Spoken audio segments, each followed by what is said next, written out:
It's a case that shocked the quiet college town of Davis in the spring of 2023. Several people stabbed, 2 people killed, and an unknown suspect on the run for days. Hello, I'm Laura Painter, and welcome to this ABC 10 Plus special looking into the Davis Stabbings investigation and trial of suspect Carlos Dominguez.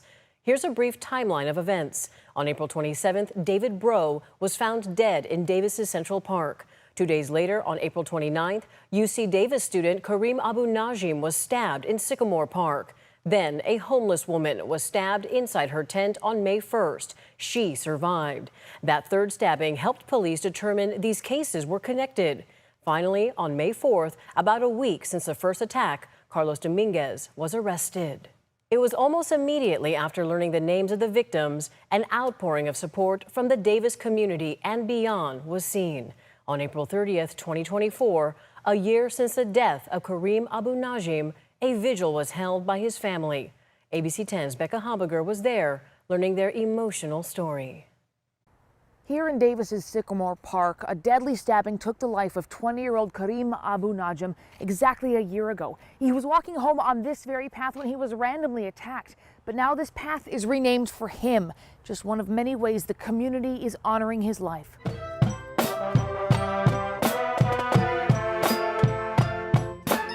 Imagining a life without Kareem Abu Najim. Nadine and I, we lost our son. Something his parents never thought possible. In about an hour, it will be exactly 1 year. To me and to many here, time stopped at that moment. Flanked by more than 200 members of the Davis community, Abu Najim's parents unveiled a memorial bench honoring their son near the spot where he was killed. May the trees whisper his name and the birds sing his glory.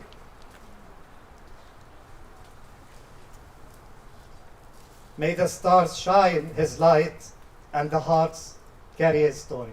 A memorial bench, walking path, and public art, all signs in Sycamore Park that Kareem Abu Najim's life will be remembered more than his death. We grieve as a community, and we heal as a community. And once more, your presence is a great solace to us. And his memory will help students in the form of scholarships. Together, we have managed to start 3 awards at UC Davis that inspire change, innovation, creativity, and collaboration, all inspired by what Kareem stood for. It's truly amazing how the family has been so strong in the midst of this tragedy. What a shining light they have been. For the community to come out and to honor the memory and also to see their tremendous strength. It's just been very, very moving. Abu Najim was the second victim. The first was David Breaux, and 2 days ago the community remembered his life. May 4th marks 1 year since the suspect, Carlos Dominguez, was arrested. Just days before Kareem Abu Najim was remembered by family and friends, the first victim, David Breaux, was honored. On April 27, 2023, the city of Davis named the corner of B Street and 3rd Street Compassion Corner in David's honor, echoing the art bench project he created in 2013 to create a gathering and listening space. His sister talked with ABC 10 and had this to say about her late brother. David was someone who reminded us we are capable of compassion no matter who we are, no matter what walk of life we come from. And he just was a constant reminder that compassion can live and does live. The memorials for the 2 victims came exactly a year after each of their deaths. Now let's take a look at the day Carlos Dominguez was arrested. Here are the details from ABC 10's Jeannie Nguyen on May 4th, 2023. We've made an arrest.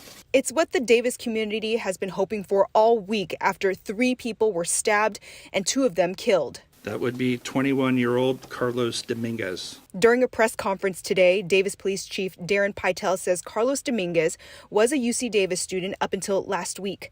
Chief Pytel credits the community in helping officers track down Dominguez yesterday afternoon. Yesterday afternoon, we had about 15 callers over near Central West Davis, near Sycamore Park, and they reported seeing a person who matched the description. Sycamore Park was the location where police say Dominguez stabbed and killed UC Davis student Kareem Najim on Saturday night. 2 days before that, police say Dominguez stabbed and killed David Breaux at Central Park. Then this week, police say he stabbed a woman in her tent at 2nd and L Street. When police found him yesterday, he was just a few blocks from Sycamore Park. Chief Pytel says he was wearing nearly the same thing when he committed those crimes and had a large knife in his backpack. Police also say Dominguez lives at a home near Hawthorne and 8th, just a few blocks from Sycamore Park. Just about an hour ago, placed him under arrest on 2 counts of homicide for David Bro and Kareem Najim, and for 1 count of attempt murder. Police do say there is evidence the victims fought back because Dominguez had injuries on his hands and wrists. Following today's announcement, Davis Mayor Will Arnold assured the community that they can finally let their guard down. The individual believed to be responsible for these horrific, brutal attacks is no longer free to terrorize our community. Then, the next day on May 5th, Dominguez made his first appearance in court for an arraignment. ABC 10's Becca Habiger was there with the latest. We think the family of Carlos Reyes Dominguez was in the courtroom today, but let me tell you what we know. Dominguez's defense attorney met with a group of people after the hearing. Now, it's not uncommon for a defense attorney to meet with a defendant's family after such a hearing. We also recognized at least one of the people in the group from photos of Dominguez with his family that we have found on social media in recent days. But when we approached the group to ask about Dominguez, this is what they had to say. No conocemos a Carlos, no sé por qué están preguntándonos de él. We don't know Carlos. I don't know why you are asking about him, he says. Another man adds, we tried talking with the people who had conferenced after the hearing with the public defender representing Carlos Reyes Dominguez, seeking any information we can get on this young man accused of murdering 2 people and attempting to murder a 3rd.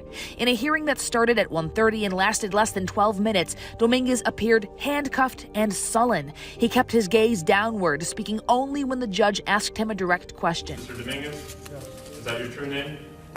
Judge Daniel Woke read the charges: 2 counts of murder with enhancements for willful, deliberate, and premeditated murder and using a deadly weapon, and 1 count of attempted murder with enhancements for premeditation, using a deadly weapon, and inflicting great bodily harm. The prosecutor also added case enhancements for multiple murders, the violence of the alleged crimes, and the suspect's danger to society. Your Honor, I would acknowledge receipt of the complaint, enter not guilty pleas to all counts and denials to all enhancements. As for the question of bail, it was originally set at $4 million, but the prosecutor asked the judge to make Dominguez ineligible for bail, so he would have to stay in custody for now. It took 2 lives and it almost cost a 3rd person their life. Given that the danger that the defendant represents to the public, I would ask that no bail be set. The judge ultimately sided with the prosecutor. We asked the defense attorney and the prosecutor for comment after the hearing. Both declined to comment. Dominguez is next in court on May 22nd at 9 a.m. here at Yolo Superior Court. Then, during one of his first hearings, our cameras caught an outburst from Dominguez that raised questions about his mental state. Here's a clip from court, June 20th, 2023. I want to apologize, and I want to say I'm guilty and forgive me for... Hold on, sir, you have a 5th Amendment right. At the time of the outburst, Dominguez had already pleaded not guilty to 2 deadly stabbings and an attempted murder. His statement in court that day was not used against him or entered into the court record due to his not competent status at the time. Then, months after making his first appearance in front of a judge and the outburst a month prior, Dominguez's competency hearing started. That's when we learned more about his mental state around the time of the stabbings. Photo 10. Do you see the tree that you would throw the knife at or the detached blade at in this photo? Yes. Using your laser pointer, could you identify which tree it is? This tree right here. So it's the tree on the right of the photo, closest to the play structure? Yeah.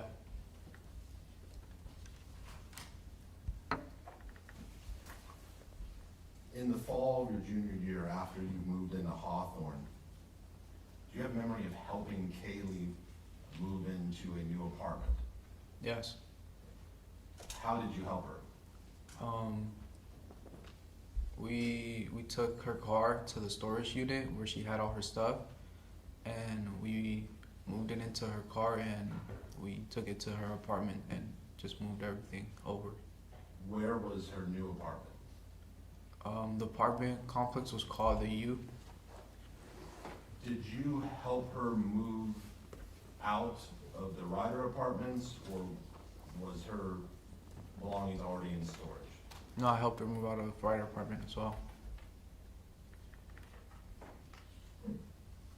So, was she still living in the Ryder apartment for at least a short time after you moved into Hawthorne?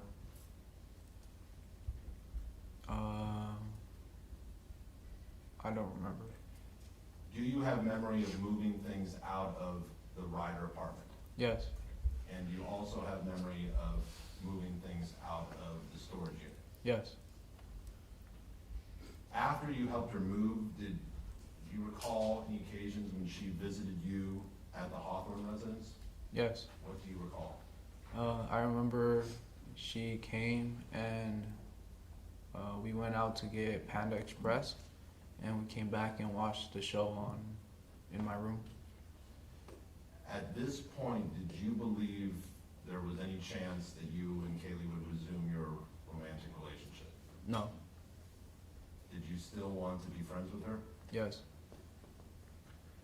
Do you recall giving Kaylee a Christmas gift, either shortly before winter break or after winter break, your junior year? Yes. What do you recall getting her? I remember it was a long sleeve Playboy shirt and a piece of lingerie. Why did you buy Playboy? By Playboy, what do you mean? The company Playboy, like it's like a bunny with ears. Did this long sleeve shirt have the Playboy logo on it? Yeah. Why did you purchase Kaylee a shirt with the Playboy logo on it? I remember at that time I was also shopping for myself and my brother, and I had gotten a Playboy hoodie and a t-shirt, and I looked into the women's section and I saw a shirt that I liked, and I decided to get it for Kaylee. Did you get her, you said you got her some lingerie? Yeah. Where did you get that from? From Playboy as well. Why did you give Kaylee lingerie given that you were no longer a couple? I don't know. Do you recall, how did you package the gift? I grabbed a shoe box and I drew on it, and I put the shirt and the lingerie inside the shoe box. What did you draw on the shoe box? I was trying to draw like a heart with diamonds inside of it, or like the diamonds were the shape of a heart.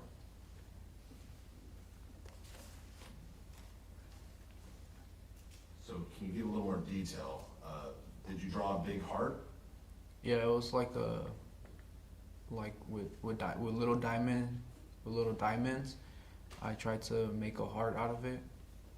Do you recall Kaylee testifying that she believed it was either a devil face or some sort of demon face? Yes. Was that what you were trying to draw? No. Do you recall when you gave that gift to Kaylee? I think it was right after I came back from winter break. Do you recall where that took place? At the Hawthorne residence. What do you remember happening? I remember she came and pulled in the driveway. She showed me a collage she had worked on. And then we went inside into my room, and that's when I gave her the gift, and then she left afterwards. You said she showed you a collage she worked on? Yeah. What specifically do you recall about this collage? It was like a paper-sized square, or like a canvas, and it had different magazine like pictures on it, like if they were glued on it. Kaylee testified she did not come into the house that you gave her the gift in the driveway. Do you remember her coming into the house? Yes. What What do you remember about giving her the gift? Yeah, so I just remember giving her the gift, and then she said thank you and left. Did she open it? No. Other than seeing her testify in court, was that the last time you saw Kaylee Gallardo in person? Yes. So you believe this was shortly after you returned from winter break? Yes. Sometime in January? Yeah. Over the next few months, January, February, March, and April, do you recall if you ever texted Kaylee asking to hang out? Yes. How many times do you recall texting her? I think just once. I'm going to show you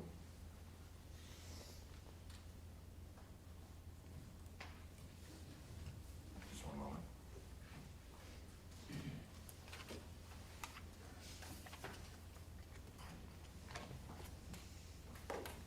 I'm going to show you what's been previously marked as Defense Exhibit T.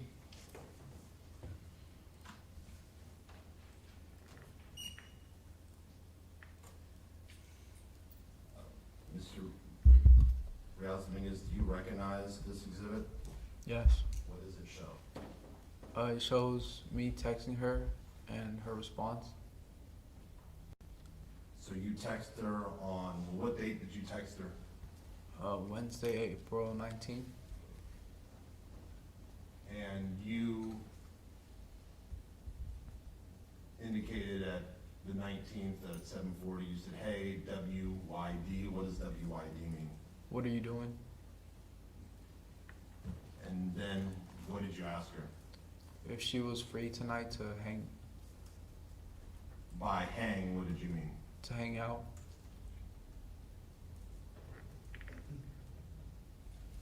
When did she respond?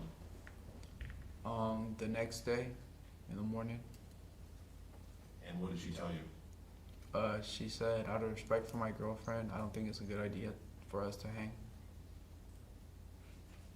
At this point, when you asked to hang, did you believe there was any chance you would get back together with Kaylee? No.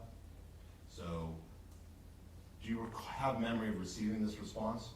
Yes. How did that affect you, if at all? I wasn't like that affected by it, because I knew like by that time she would either like get into a relationship with someone else, so I didn't really feel bad about it.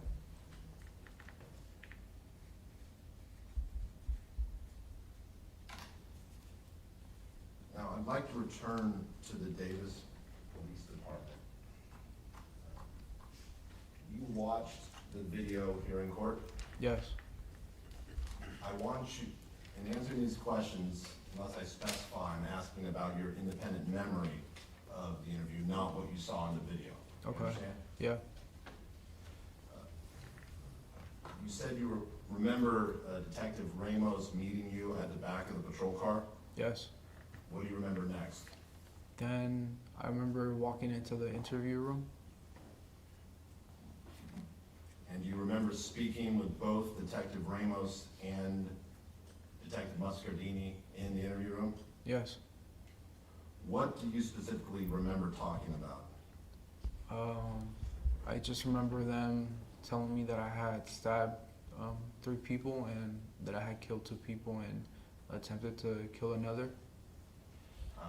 How many times do you remember them telling you that? Pretty often. What else do you remember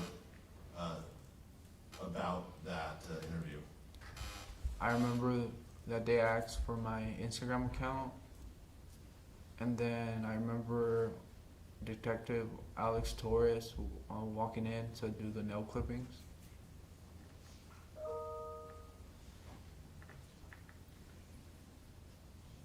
Now, you saw on the video that you gave them a phone number. Yes. Do you have an independent memory of giving them a phone number? No. At that time, what was your phone number? It was 510-693-1899. And now, based on what you saw in the video, did you give them your correct phone number? Yes.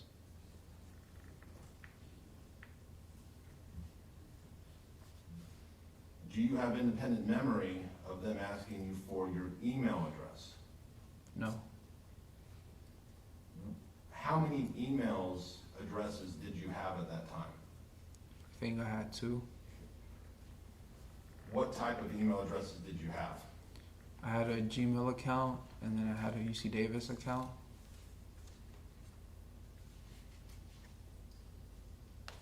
Do you remember what your UC Davis email was? Yes. Going very slowly, could you please give us a letter by letter your UC Davis email? Yes. CRDOMING@ucdavis.edu. If I could, I'm going to show you what's been marked Defense Exhibit W.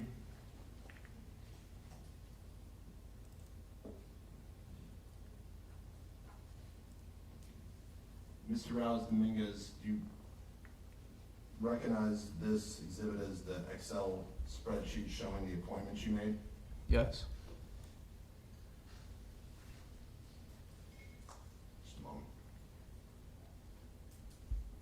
Can you see the phone number here? I have to zoom in probably. Yeah, I can't really see it. Can you see it now? Yeah. Okay. What phone number is that? It's 510-693-1899. Was that your accurate phone number at the time? Yes. And based on what you saw on the video, is that the phone number you gave the officers? Yes. And next to it, we see the name CRDOMING. Do you see that? Yes. Okay. What is that? I think that's the beginning of my email account for UC Davis. So to make that your email, if you put @ucdavis.edu after that, would that be your email? Yes. Did you also have a Gmail account? Yes. Do you recall what your Gmail address was at that time? Yes. Going very slowly, could you give us your Gmail address? CARLOS.REALES00@gmail.com.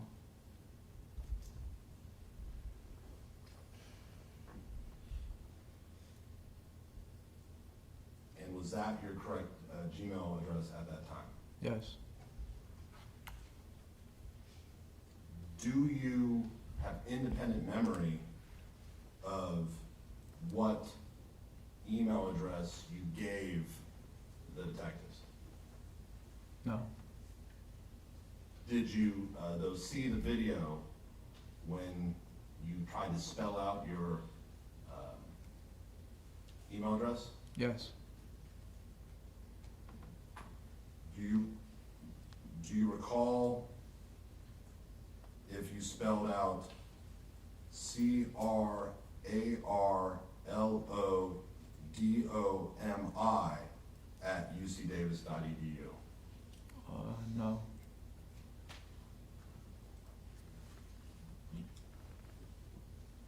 Based on your recollection of the video, was the email you gave them exactly your correct email based on the video? No. Did it appear to be close? Yes. You mentioned,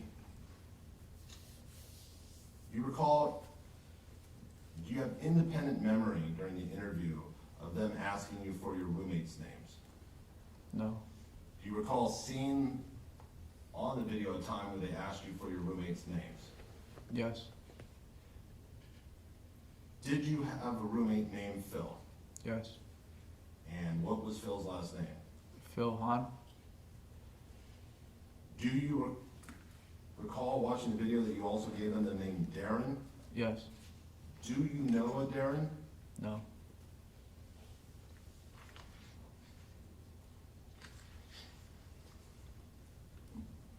Did you know anyone whose name may have been close to Darren?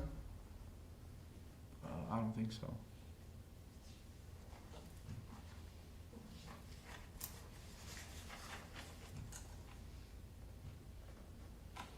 Now, after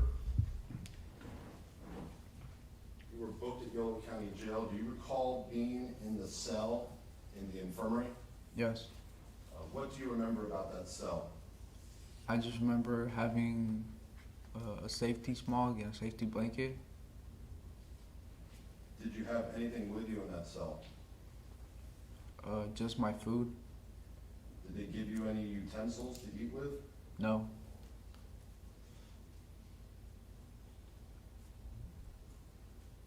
Do you remember showering when you were in that cell? No. Do you remember if you were eating very much? I don't think so. Why were you not showering and not eating? I don't know. Do you have memories of going to Woodland Memorial Hospital, the emergency room? Yes. How many times do you remember going there? Twice. While you were in the cell in the infirmary, did you hear any additional whispers? Yes. What do you remember hearing? I just remember hearing the whispers, like if the TV had been left on and it was in the background. Do you have memory of still experiencing that in the cell? Yeah. Did you see any shadow figures while you were in the cell? Not shadow figures, but I did see like a dot or like a circle, like filled with a shadow in the ground, and it was going back and forth doing a repetitive motion. Okay. Describe again what you saw on the ground.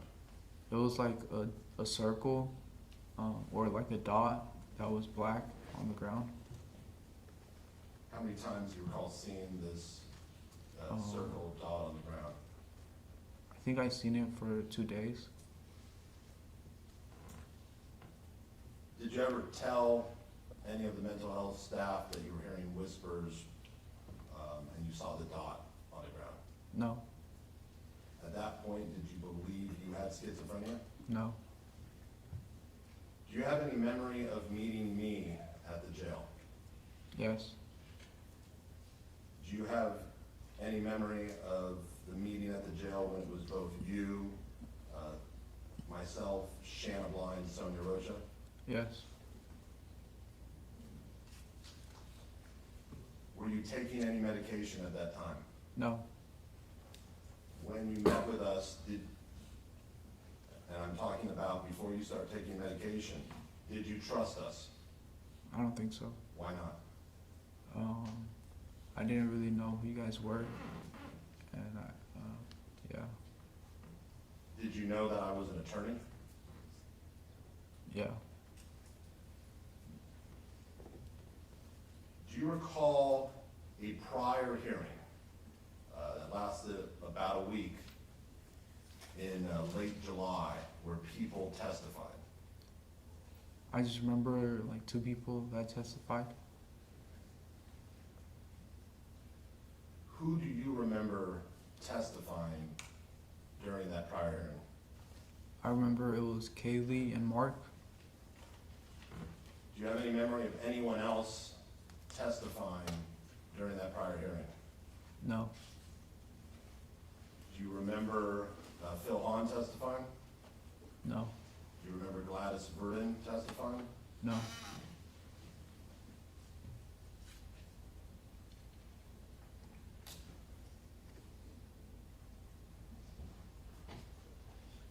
At some point, did you begin taking medication before you went to Tascadero State Hospital? Yes. After you started, and how long did you take medication in the jail, if you know, before you finally were transported to Tascadero State Hospital? I think it was less than a month. Before you were transported to a Tascadero State Hospital, did anything change about the conditions of the cell you were in? No. Do you recall being on suicide watch? Yes. Before going to Atascadero State Hospital, did they take you off suicide watch? Yes. Did certain things change when you were taken off suicide watch? Yes. What changed? They gave me regular clothes. They gave me a mattress and a blanket, and I was able to get utensils to eat my food. Did you stay in the infirmary? Yes. When you say regular clothes, do you recall seeing the jail clothing you were wearing at the hearings after you came back from Atascadero? Yes. Is that what you're referring to in terms of regular clothes? Yeah. At that point, when you're off suicide watch and regular clothes, at that point, did you believe you had schizophrenia? No. At what point did you first begin to accept that you had schizophrenia? I think it was a couple months after I went to Atascadero. Now, do you recall when you first got to Atascadero, did you want to come back to Yolo County Jail very quickly? No, I don't recall. Do you recall while you were at Atascadero being concerned about Ember? Yes. What concern did you have about Ember when you were at Atascadero State Hospital? I just didn't know who was looking after him, so I was worried that he wasn't getting food or being taken care of. Did you have any ideas about who could take care of Ember if you were to return from the hospital? Yes. What were your ideas? That my parents could take care of him. Do you recall have any thoughts about you being able to take care of Ember? Yes. What do you recall? I thought I was going to be able to have him with me in the jail. When you got to Atascadero, at that point, did you know that Ember had been hit by a car and was killed? No. At some point, did someone at Atascadero advise you that Ember had been killed? Yes. Who advised you of that? I don't remember her name, but I just remember it was a woman. Was she a doctor? Yes.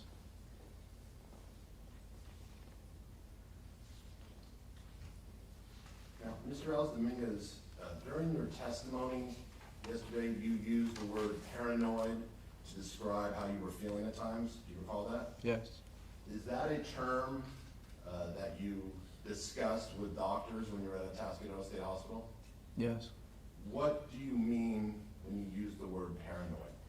Yeah, like you get like a feeling that something bad is gonna happen, and you start to get overwhelmed. And when you used the word paranoid yesterday, is that what you were trying to communicate? Yes. You've heard that doctors testify that people who experience hallucinations, delusions, once they're medicated, they develop some insight, they can put things together and recognize what really happened. Do you recall hearing that? Yes. At some point at Atascadero, did you have that experience? Yes. What did you come to recognize? I started to realize that the people that I thought were shadow shapeshifters that I had stabbed were actual people. And as you sit here today, what is your recognition of who those people were? I realized it was David Bro, Kareem Abu Najm, and Kimberly Guillory.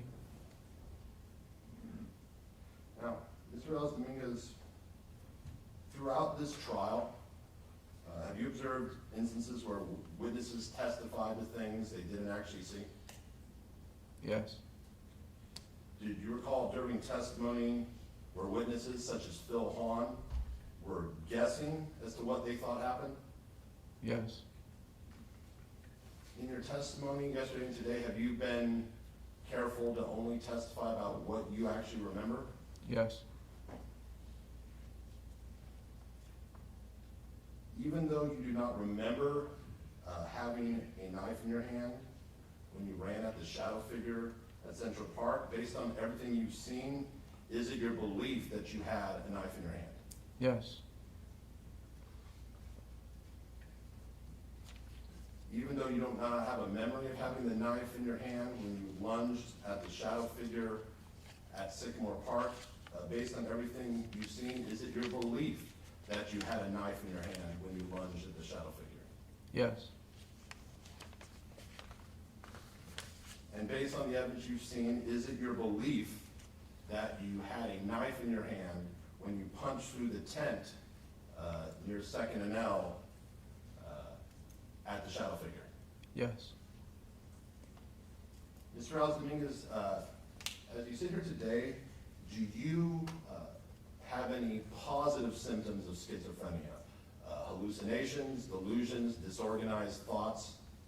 No. Do you still have negative symptoms of schizophrenia? Yes. What negative symptoms do you still have? Sometimes I lack emotion, and I have a rigid posture, or I sit still for a long period of time. You said sometimes you do not show emotion. Even though you do not show emotion, do you still feel emotion? Yes. Have you felt emotion seeing the evidence in this trial? Yes. What emotion have you felt? I've been feeling really upset and sad. Why have you felt upset and sad? Because of what I've been seeing, and that I stabbed 3 people, and because of that, other people got hurt.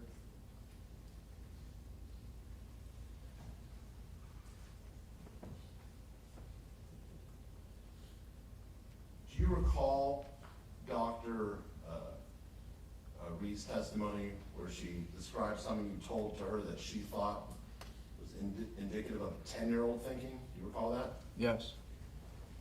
Do you recall Dr. Reed's testifying, when I asked him about what he would like to do in the future, he looked somewhat hopeful and told me he would still like to go back to UC Davis at some point.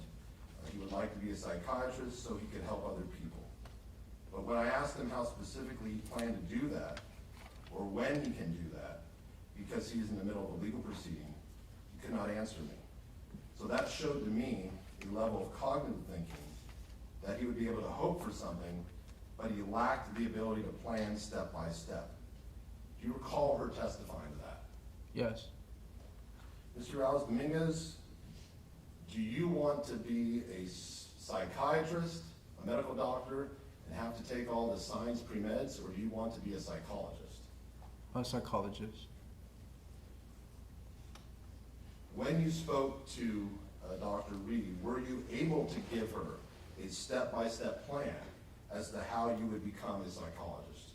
No. Why not? Because it would be unrealistic, because of the situation that I'm in. I'm being charged with 2 counts of murder and 1 attempted murder. I'm undocumented and I have schizophrenia. But even though it may be unrealistic, would you like to one day become a psychologist so you can help people? Yes. I have nothing further. Thank you, sir. Thank you. Okay, thank you, Mr. Hutchinson. That was direct examination. Mr. Vanderhook, cross.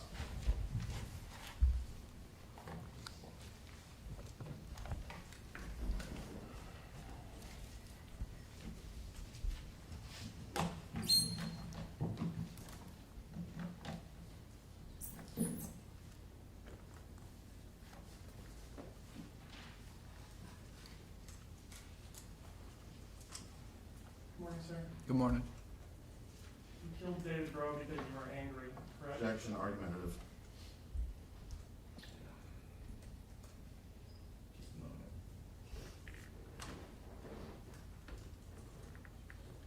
No, I'll allow it. Go ahead. You killed David Rowe because you were angry, correct?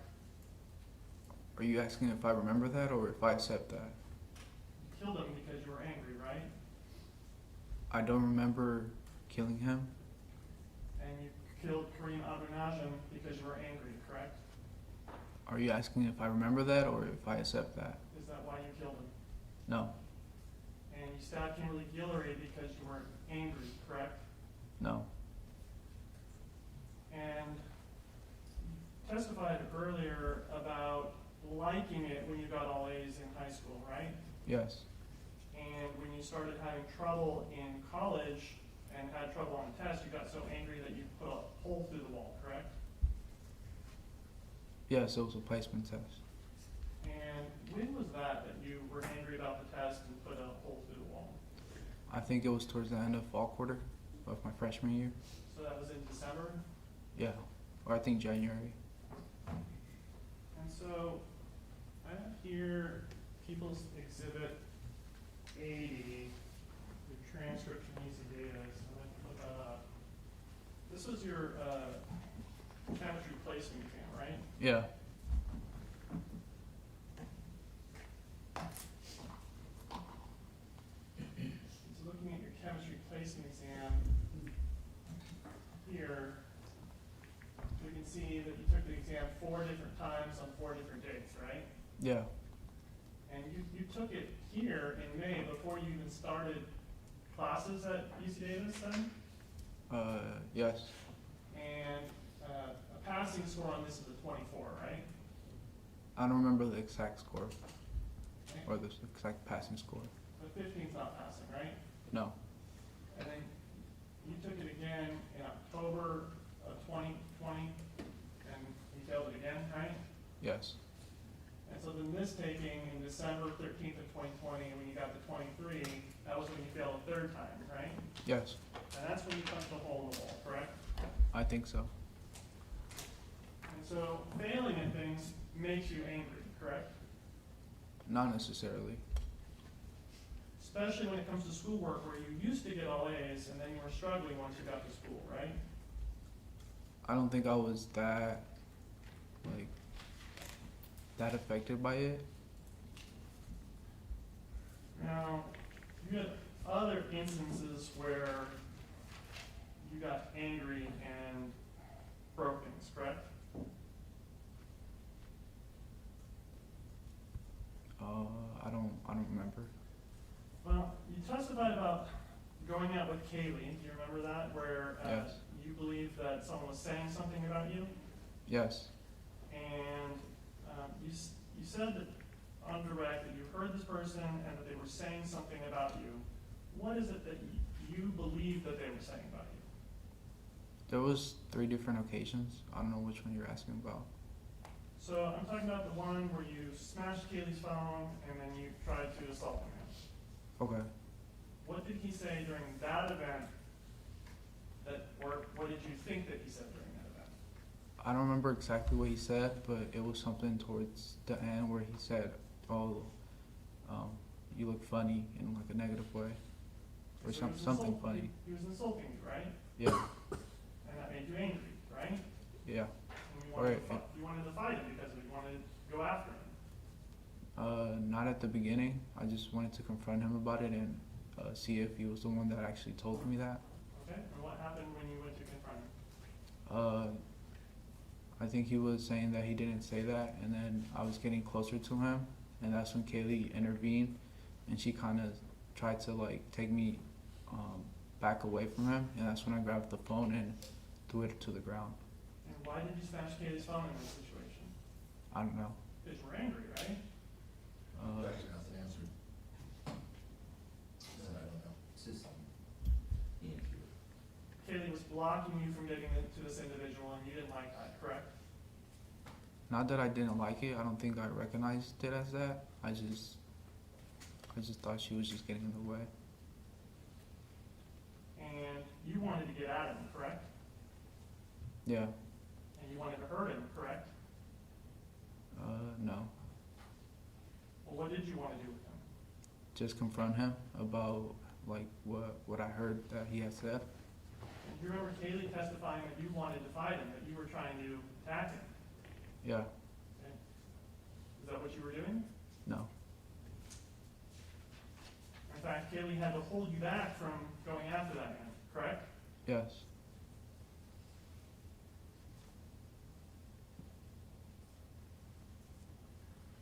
Do you know of anything about that situation that would cause Kaylee to misperceive what was going on or be wrong about what she observed? Objection, speculation, lack of foundation.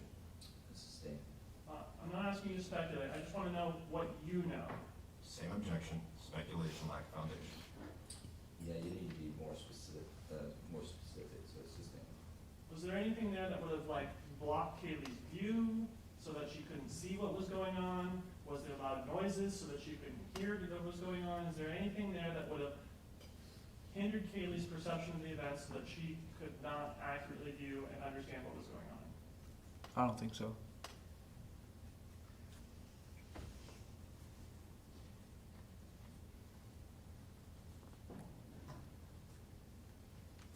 And you were in love with Kaylee, correct? Yes. And when she broke up with you, that made you upset, right? Yes.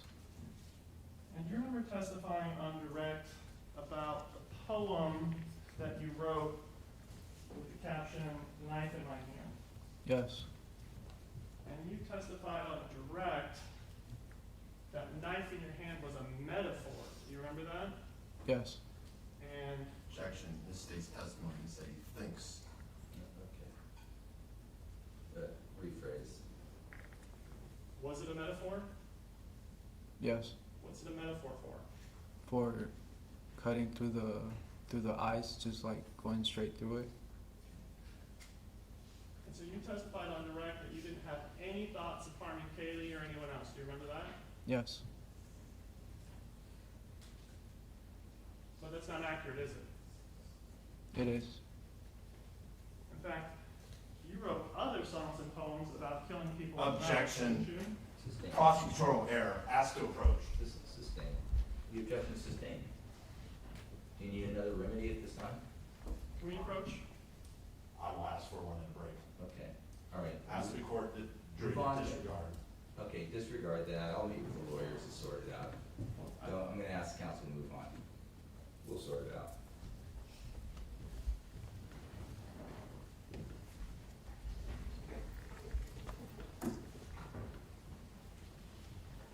You were thinking about killing people, correct? No, I wasn't.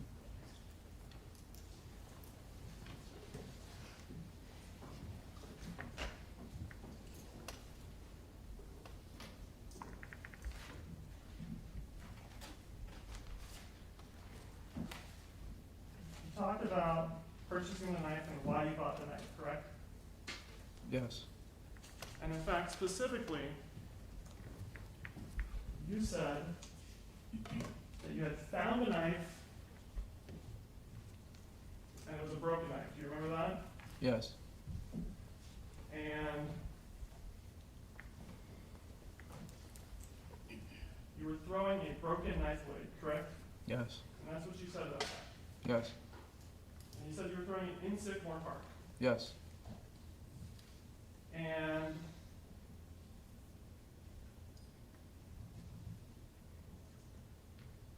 when you were throwing it in Sycamore Park, you were trying to stick it in a tree, correct? Yes.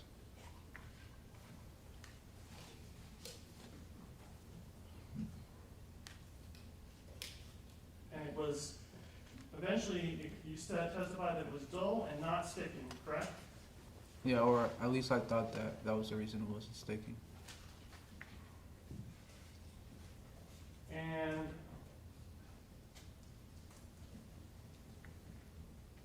that's why you went looking for another knife, correct? Yes. And how is it that you throw a half knife blade? How does that work? What do you mean? Mentioned Ms. State's testimony. It was a full knife blade. Okay, hold on just a second. The objection is sustained. I don't want speaking objections. I apologize. Okay, Okay. thank you. Go ahead. So Rephrase. the knife's broken in half and it's just a blade, correct? It doesn't have a handle on it. It's Right, just so a you're blade. throwing just the blade. Yes. Did that blade break? No. It just got dull and that's why you got rid of it, right? Yeah. And that's your explanation as to why you were on Amazon shopping for a knife, that you used to have a knife, that it got dull, and therefore you're buying another knife, correct? Yes. Now, you've said other things about why you bought the knife, correct? Not that I remember. In fact, you told Dr. Ree in 2022, I found a knife when I was going on a walk and threw it at a tree and started doing that. Then the knife broke, so in November of my junior year, I bought a knife from Amazon. Do you remember telling Dr. Ree that?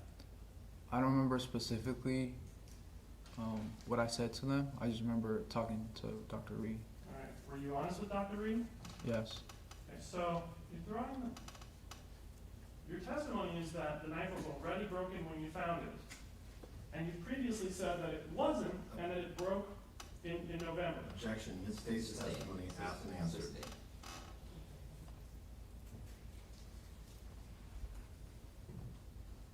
You told Dr. Reed that the knife broke in November of your junior year, correct? Objection. Ms. Stace's testimony asked and answered. The reason why your story is changing about finding the knife and it breaking versus being dulled is because that part is fabricated, correct? Objection. Argumentative.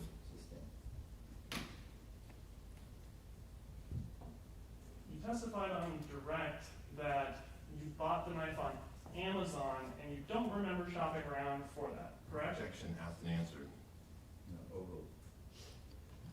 I don't remember like purchasing it. I just remember looking for knives. And specifically, you searched for combat knife, correct? I don't remember that. Well, you said that you were throwing the knife and carving, so those would be like throwing knives and carving knives, correct? Yes. And a combat knife is specifically a knife for killing a human, correct? Objection. Foundation. Argumentative. I'll allow the question. Do you remember specifically searching for a knife that was for harming humans? No. Because do you know that a combat knife is a knife for harming humans? No. Even today, you don't know that a combat knife is a knife that is for killing humans? Objection. Asked and answered. Assumes facts, not evidence. Overruled. No. What is it you think a combat knife is today? I just thought they were regular knives. And you also then searched for a hunting knife, correct? I don't remember that. And a hunting knife is a knife for cutting through flesh, correct? I don't think so. Well, what is it that you think hunting knives are used for? I don't know. It could depend. Depend on what? On what you're using it for. Hunting. Like hunting, like animals? Well, what is it that you think hunting knives are used for? Maybe for regular things, but also hunting, if that's in the name. Is there any reason that you know of why these Amazon search records would not be your records? No.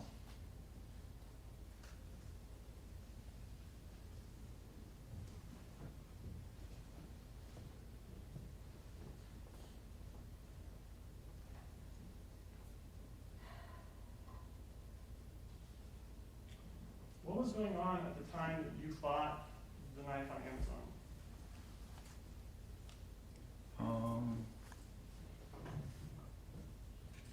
Can you clarify the question? What was going on at the time that you bought the knife on Amazon? Objection. Vague as to based on personal knowledge or. Hold on. Overruled. If you understand the question, you can answer. Okay. Yeah, I don't really understand it. You were in finals when you bought it, correct? Yeah, I think I had a few finals. Right, and you were struggling in school at the time, correct?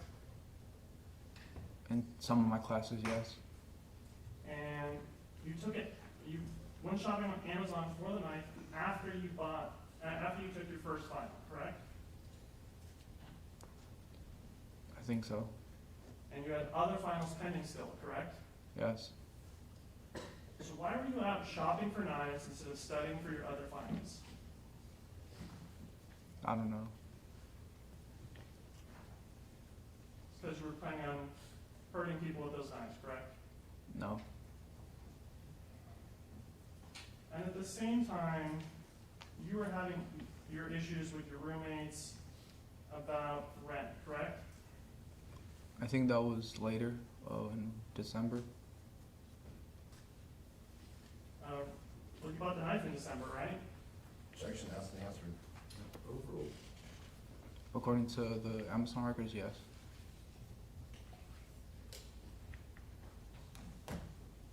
And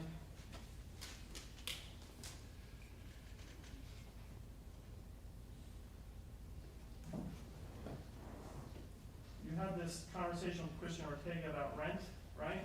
That was the falling out about rent? Yes. And the falling out was bad enough that you stopped talking to him after that point, correct? I don't think that was the reason I stopped talking to them. But it was right after that conversation that you did stop talking to him, right? It was around there. So if that's not the reason, then what was the reason? I think I just started to socially withdraw from them.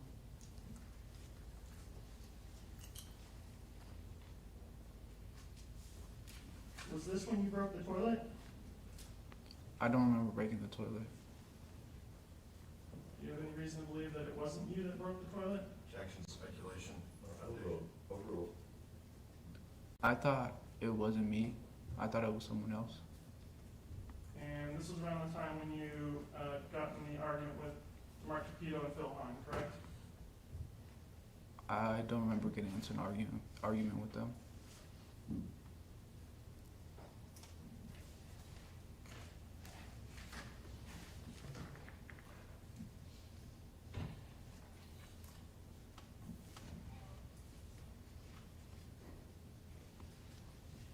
And that was when you went home for winter break, right? Yes. And you testified that you had no idea how you would get home from winter break if your dad hadn't driven you, right? Correct. But isn't there a train that goes straight from Oakland to Davis, the Capital Corridor? Not that I know of. Not in Oakland. I was in Tracy.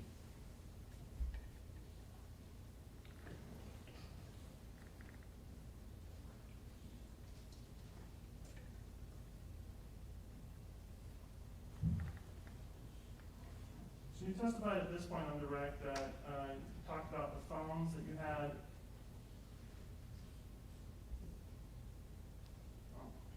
Aaron, can we approach? No, I mean, if you have an area that is in dispute, just table it and then move on to something that's not.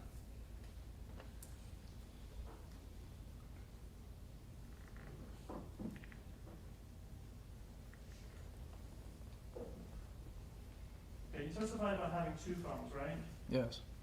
The iPhone XS Max and iPhone 11, correct? Yes. And the iPhone 11 is newer than the XS Max, correct? Yes. Why is it that you have these two phones, the 11 and the XS Max, if you didn't, if the 11 is newer, why are you using the XS Max? So my XX Max, it was cracked, and I wanted a new phone, so I ordered it.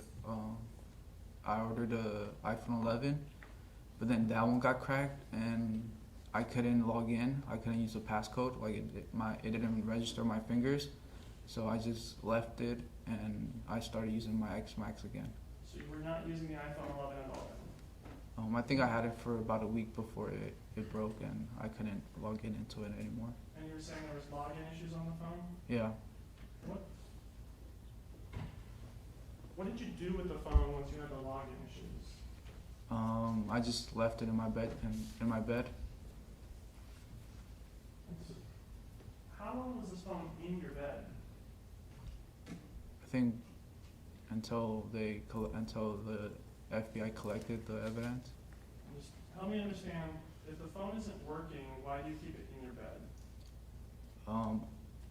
I usually kept my phone under my pillow, and I kind of just left it there. I kind of forgot about it. And you couldn't get in this phone? No. Did you set a passcode to the phone? Yes. I'm marking the exhibit.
ending in 483. Do you see that?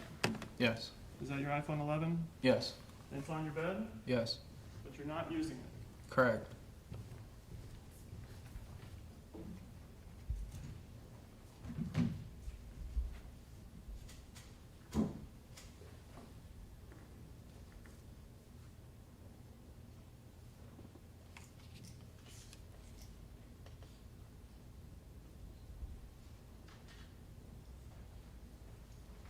I want to talk to you about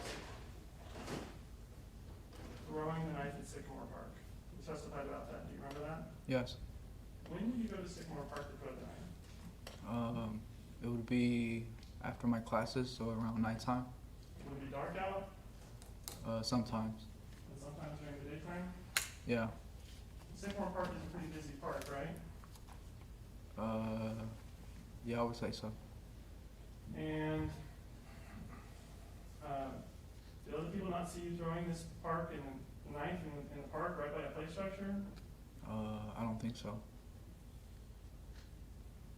I mean, do you know of anyone who saw you? Did you see anyone noticing you throwing this knife at Sycamore Park at the play structure? Objection, Vegas, the time. I remember one time there was a guy, he went to the swing, but he didn't tell me anything or ask me or anything. And you would throw this knife at night? Yes. I mean, would the knife ever get lost when you missed? Sometimes it would be hard to find, but I would eventually find it. Okay. And you said that it was during this time that you carved the face in the tree? Yes. And that's the only carving you made there? Yes. You previously made an inconsistent statement about when you carved that knife or carved that face in the tree? Can you clarify the question?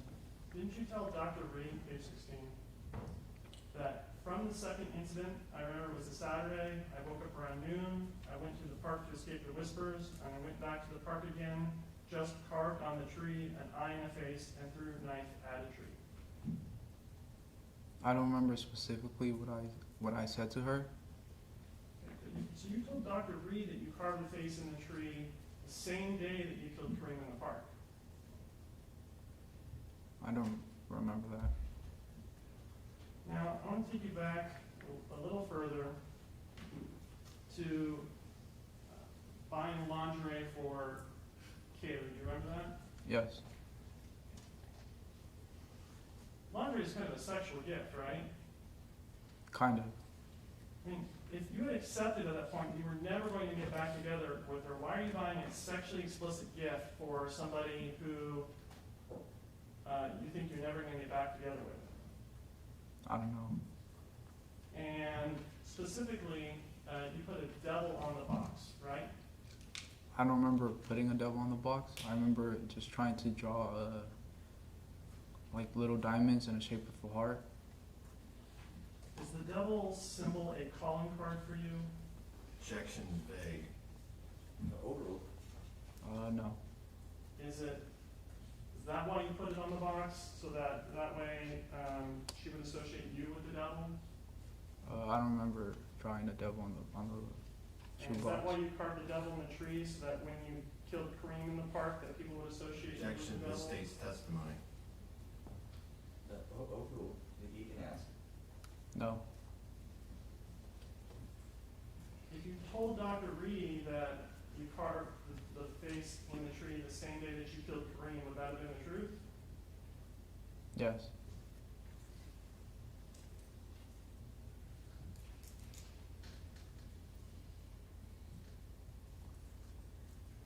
And you told these things to Dr. Reed in December of 2024, just a couple months ago, right?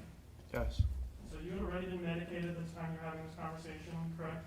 Yes. And so there's no real reason why you would have gotten that fact wrong when you were talking to Dr. Reed, is there? No, I think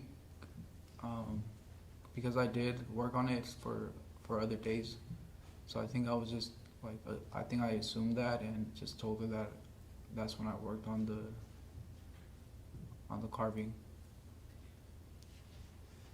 You specifically told her that it was on the Sunday where you killed Kareem. Objection has been answered. Can you repeat the question? You specifically told Dr. Green that the time that you carved the face was the same time that, the same day that you killed Kareem, right? I don't remember specifically what was said. I just remember talking to her.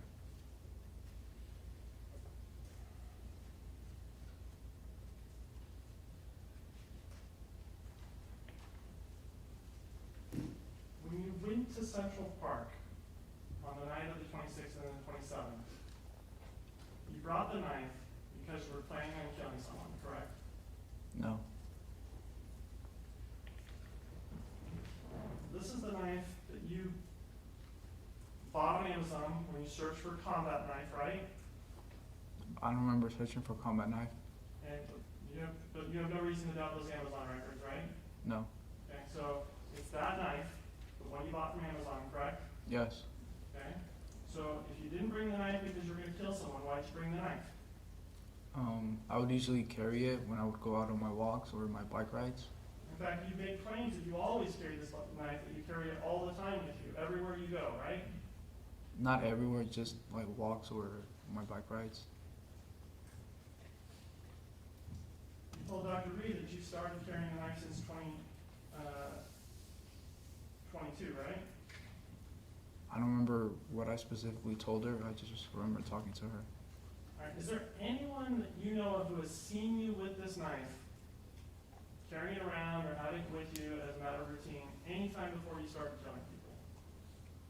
No.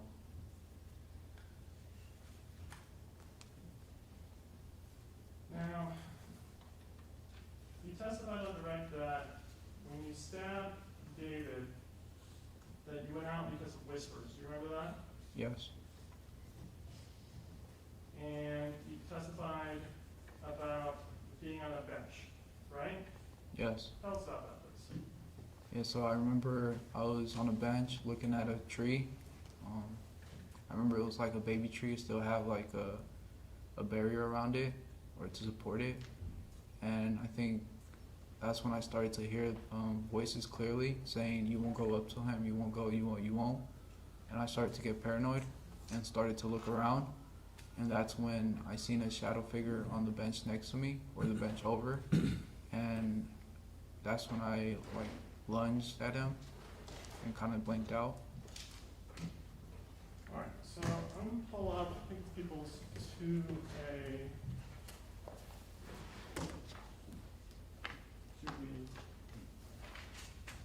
I'll put this on the overhead.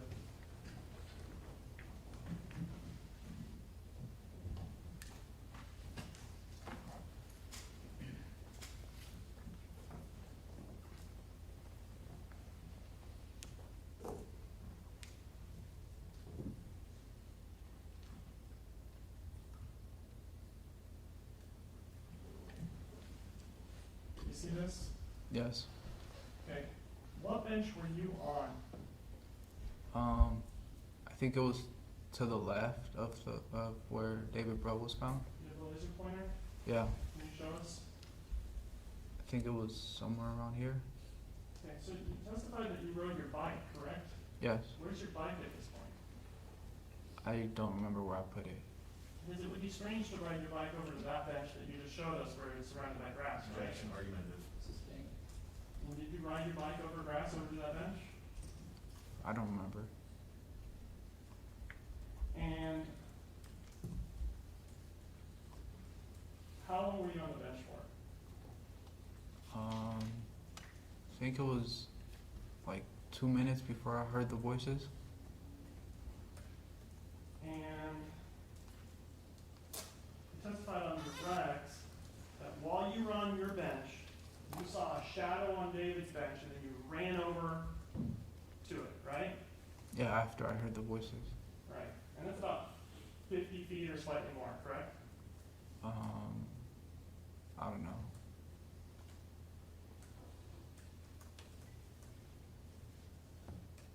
And you made a lot of inconsistent statements about this, right? Objection, argumentative.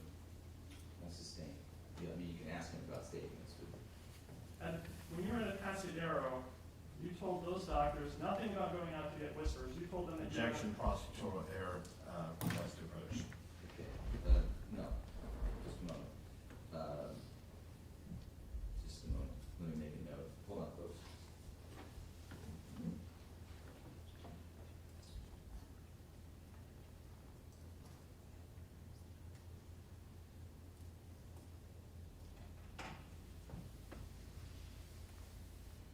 Okay, I'm gonna just reserve and include this in the list of things I wanna talk to council about, so if you can ask me another question, we just have a few minutes. Was your prior statement that you went out to get fresh air? I don't remember. And did you say at that time this stabbing was accidental?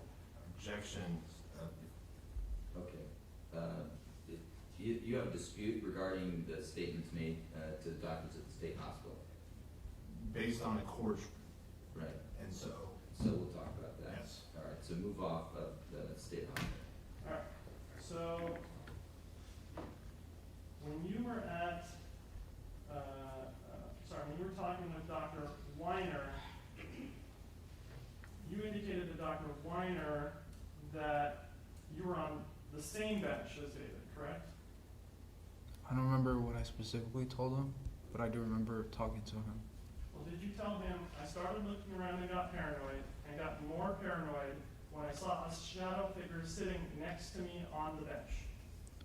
I think I meant the bench next over to me. And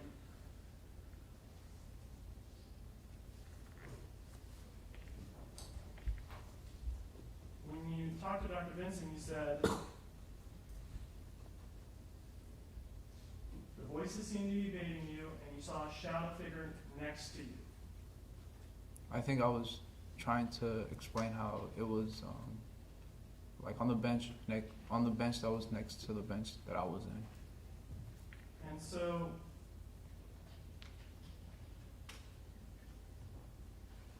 your testimony today has been that you ran to David, right? Yes. But when you talked to Dr. Vinson, Dr. Reed, and Dr. Weiner, you didn't say anything about running over, correct? I think I used the phrase lunged. You lunged for 50 feet? Yeah, or that's what I recall it as.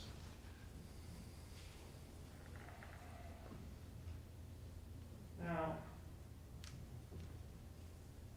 you remember Dr. Zhu's testimony, right? No. The coroner who did the autopsy on David Rowe, do you remember that? No, I don't. Do you remember the testimony that David Rowe was lying down on the bench at the time that he was stabbed? No.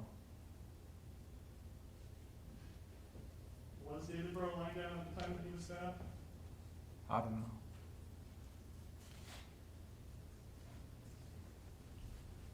Okay, good place to take a break, because we have a few things to talk about. So, thank you, Mr. Rios Dominguez, you can return to council's table. Okay. So, to the jury, I'm gonna work with the lawyers on a few evidentiary matters, and, so I'm gonna try to get it done in, a few minutes, and so this is a 20-minute break. Let's try to be ready, at the top of the hour. Remember the three-part admonition, don't discuss the substance, don't form any opinions, don't research.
It's a case that shocked the quiet college town of Davis in the spring of 2023. Several people stabbed, 2 people killed, and an unknown suspect on the run for days. Hello, I'm Laura Painter, and welcome to this ABC 10 Plus special looking into the Davis Stabbings investigation and trial of suspect Carlos Dominguez. Here's a brief timeline of events. On April 27th, David Breaux was found dead in Davis's Central Park. 2 days later, on April 29th, UC Davis student Kareem Abu Najim was stabbed in Sycamore Park. Then, a homeless woman was stabbed inside her tent on May 1st. She survived. That third stabbing helped police determine these cases were connected. Finally, on May 4th, about a week since the first attack, Carlos Dominguez was arrested. It was almost immediately after learning the names of the victims, an outpouring of support from the Davis community and beyond was seen. On April 30th, 2024, a year since the death of Kareem Abu Najim, a vigil was held by his family. ABC 10's Becca Hamburger was there, learning their emotional story.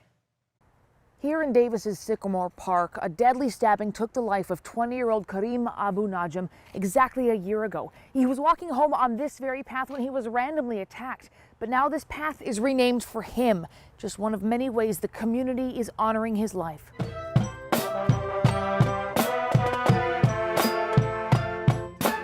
Imagining a life without Kareem Abu Najim. Nadine and I, we lost our son. Something his parents never thought possible. In about an hour, it will be exactly 1 year. To me and to many here, time stopped at that moment. Flanked by more than 200 members of the Davis community, Abu Najim's parents unveiled a memorial bench honoring their son near the spot where he was killed. May the trees whisper his name and the birds sing his glory.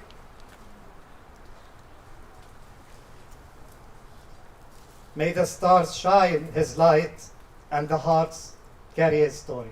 A memorial bench, walking path, and public art, all signs in Sycamore Park that Kareem Abu Najim's life will be remembered more than his death. We grieve as a community, and we heal as a community. And once more, your presence is a great solace to us. And his memory will help students in the form of scholarships. Together, we have managed to start 3 awards at UC Davis that inspire change, innovation, creativity, and collaboration, all inspired by what Kareem stood for. It's truly amazing how the family has been so strong in the midst of this tragedy. What a shining light they have been. For the community to come out and to honor the memory and also to see their tremendous strength. It's just been very, very moving. Abu Najim was the second victim. The first was David Breaux, and 2 days ago the community remembered his life. May 4th marks 1 year since the suspect, Carlos Dominguez, was arrested. Just days before Kareem Abu Najim was remembered by family and friends, the first victim, David Breaux, was honored. On April 27, 2023, the city of Davis named the corner of B Street and 3rd Street Compassion Corner in David's honor, echoing the art bench project he created in 2013 to create a gathering and listening space. His sister talked with ABC 10 and had this to say about her late brother. David was someone who reminded us we are capable of compassion no matter who we are, no matter what walk of life we come from. And he just was a constant reminder that compassion can live and does live. The memorials for the 2 victims came exactly a year after each of their deaths. Now let's take a look at the day Carlos Dominguez was arrested. Here are the details from ABC 10's Jeannie Nguyen on May 4th, 2023. We've made an arrest. It's what the Davis community has been hoping for all week after 3 people were stabbed and 2 of them killed. That would be 21-year-old Carlos Dominguez. During a press conference today, Davis Police Chief Darren Pytel says Carlos Dominguez was a UC Davis student up until last week. Chief Pytel credits the community in helping officers track down Dominguez yesterday afternoon. Yesterday afternoon, we had about 15 colors over near central West Davis, near Sycamore Park, and they reported seeing a person who matched the description. Sycamore Park was the location where police say Dominguez stabbed and killed UC Davis student Kareem Najim on Saturday night. 2 days before that, police say Dominguez stabbed and killed David Breaux at Central Park. Then this week, police say he stabbed a woman in her tent at 2nd and L Street. When police found him yesterday, he was just a few blocks from Sycamore Park. Chief Pytel says he was wearing nearly the same thing when he committed those crimes and had a large knife in his backpack. Police also say Dominguez lives at a home near Hawthorne and 8th, just a few blocks from Sycamore Park. Just about an hour ago, placed him under arrest on 2 counts of homicide for David Bro and Kareem Najim, and for 1 count of attempt murder. Police do say there is evidence the victims fought back because Dominguez had injuries on his hands and wrists. Following today's announcement, Davis Mayor Will Arnold assured the community that they can finally let their guard down. The individual believed to be responsible for these horrific, brutal attacks is no longer free to terrorize our community.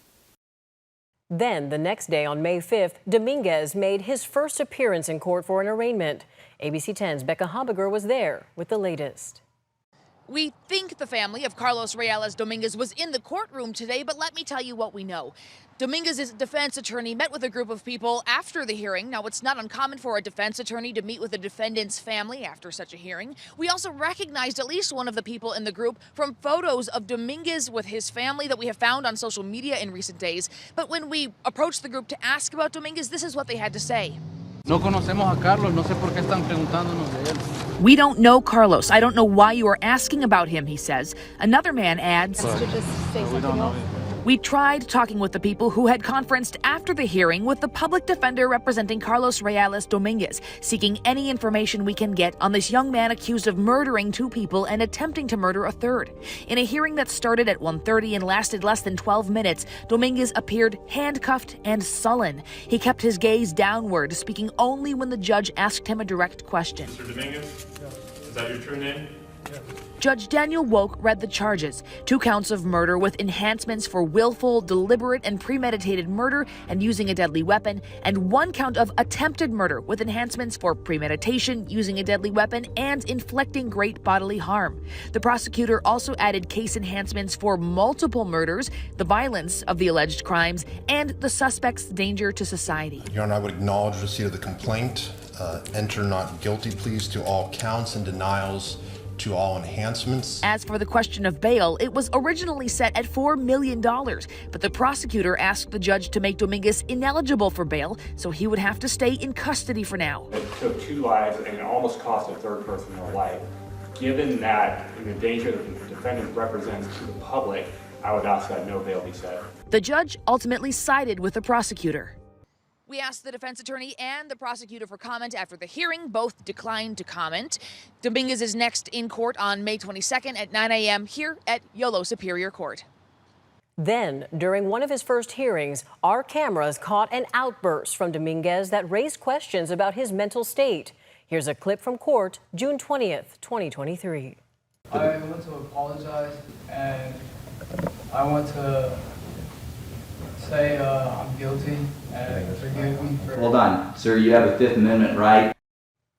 At the time of the outburst, Dominguez had already pleaded not guilty to 2 deadly stabbings and an attempted murder. His statement in court that day was not used against him or entered into the court record due to his not competent status at the time. Then, months after making his first appearance in front of a judge and the outburst a month prior, Dominguez's competency hearing started. That's when we learned more about his mental state around the time of the stabbings. In July 2023, we heard from a former girlfriend and a former friend. He had said that the devil was talking to him in his dreams. Did it ever occur to you that he might have a mental illness? Yes. I was with Carlos, and he asked me if I have ever heard voices before. And how did you respond? I told him no, and I asked him if he has. And what did he say? He said yes. Following the competency hearing, Dominguez was initially found not mentally fit to stand trial. But that ruling was eventually overturned in January 2024, and a trial date was set for 2025. That brings us to April 28, 2025, the start of the trial for Carlos Dominguez. It was during this time we heard opening statements from the prosecution and the defense. ABC 10's Roxana Elias was there in court that day. The trial of Carlos Dominguez began Monday with the prosecution giving their opening statement in front of 18 jurors at Yolo County Superior Court. To understand why this is going to be proven to be a deliberate, willful, and premeditated murder, you're going to need to go back further than when this kind of first comes to light, before David is found in the park. Dominguez is accused of stabbing 3 people back in 2023. The victims include 50-year-old David Bro, who was known as the Compassion Guy. He was sleeping on a bench in Central Park when he was killed on April 27, 2023. The second victim was 20-year-old Karim Abu Najm, a UC Davis student who was walking in Sycamore Park when he was stabbed to death on April 29th. Then on May 1st, a homeless 64-year-old woman was stabbed in her tent but survived. 21-year-old Carlos Dominguez was arrested days later and is now facing 2 murder charges and 1 charge of attempted murder. His attorney, Daniel Hutchinson, said in his opening statement that he wasn't disputing Dominguez did the physical acts causing the deaths, but the events leading up to them. The question to be answered in this trial is not one of who did it. Rather, the question that will be presented to you is what was Carlos Reales Dominguez's specific intent and mental state when he did those physical acts? He says Dominguez got sick at some point before the incidents, but didn't recognize he was sick. He would later be diagnosed with schizophrenia. 2 men who found Davis's body at Central Park also took the stand and shared the conditions they found him in. The prosecution then ended the day with employees of the Davis Police Department detailing evidence from the day they found Bro at the park. The defense is asking jurors to reserve judgment until they hear all of the evidence. Please keep in mind, as I mentioned earlier, that this trial is not just about the physical acts that Mr. Reales Dominguez did, but also what was happening in his mind when he did them. It was on day 3 of the trial when we heard for the first time from the sole survivor, Kimberly Guillory. She painted a vivid picture of the moment she was attacked. ABC 10's Roxana Elias has the details from court that day. Are you the one that was assaulted? Yes. What happened? I don't know. He just ripped open the tent and started punching me, and then he went to one of the other tents and the other tent. Davis stabbing victim Kimberly Guillory was visibly shaken in court on Wednesday after prosecutors played the audio from her 911 phone call on May 1st. The 66-year-old, who was homeless at the time of the stabbings, took the stand for about an hour and a half, recalling what she was doing earlier that day. She says she was visiting a friend and returned to her tent that night when it was dark. She remembered everyone at her campsite being asleep, and so she went into her tent, sat down, and started looking at her phone. She described someone coming up behind her where she was sitting and coming down on her with a knife. Guillory says at the time she wasn't sure she was being stabbed and thought someone was just punching her. At first, it took her breath away, and then it continued, and that's when she began to feel pain. In court, Guillory said she began screaming, and her friends from the campsite came to her rescue. They came running towards me, and that's when they grabbed him and started fighting with him, trying to get a hold of him. I turned around and Isaac said, "Oh my God, you're bleeding." And then all of a sudden I felt blood just gush out of my back, the back of me. And that's when it really started to hurt. Guillory also described seeing Carlos Dominguez's face through the opening in her tent made by the knife when she was being stabbed. Following the attack, she says she spent several weeks in the hospital, and it took her about a month or 2 to fully recover. I do remember him looking at me, though, with this look like this, like he was angry that he wasn't able to continue doing what he was doing. You can watch the full video of the opening statements and testimony from Guillory on the free ABC 10 Plus TV streaming app. Follow the case's latest major developments on abc10.com. Thank you so much for watching. I'm Laura Painter. See you next time.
Carlos Dominguez, if I could have you retake the witness stand.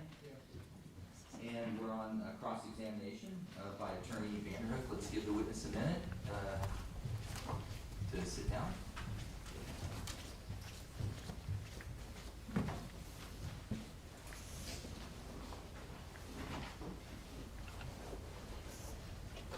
Okay, super. Mr. Vanderhook, your witness.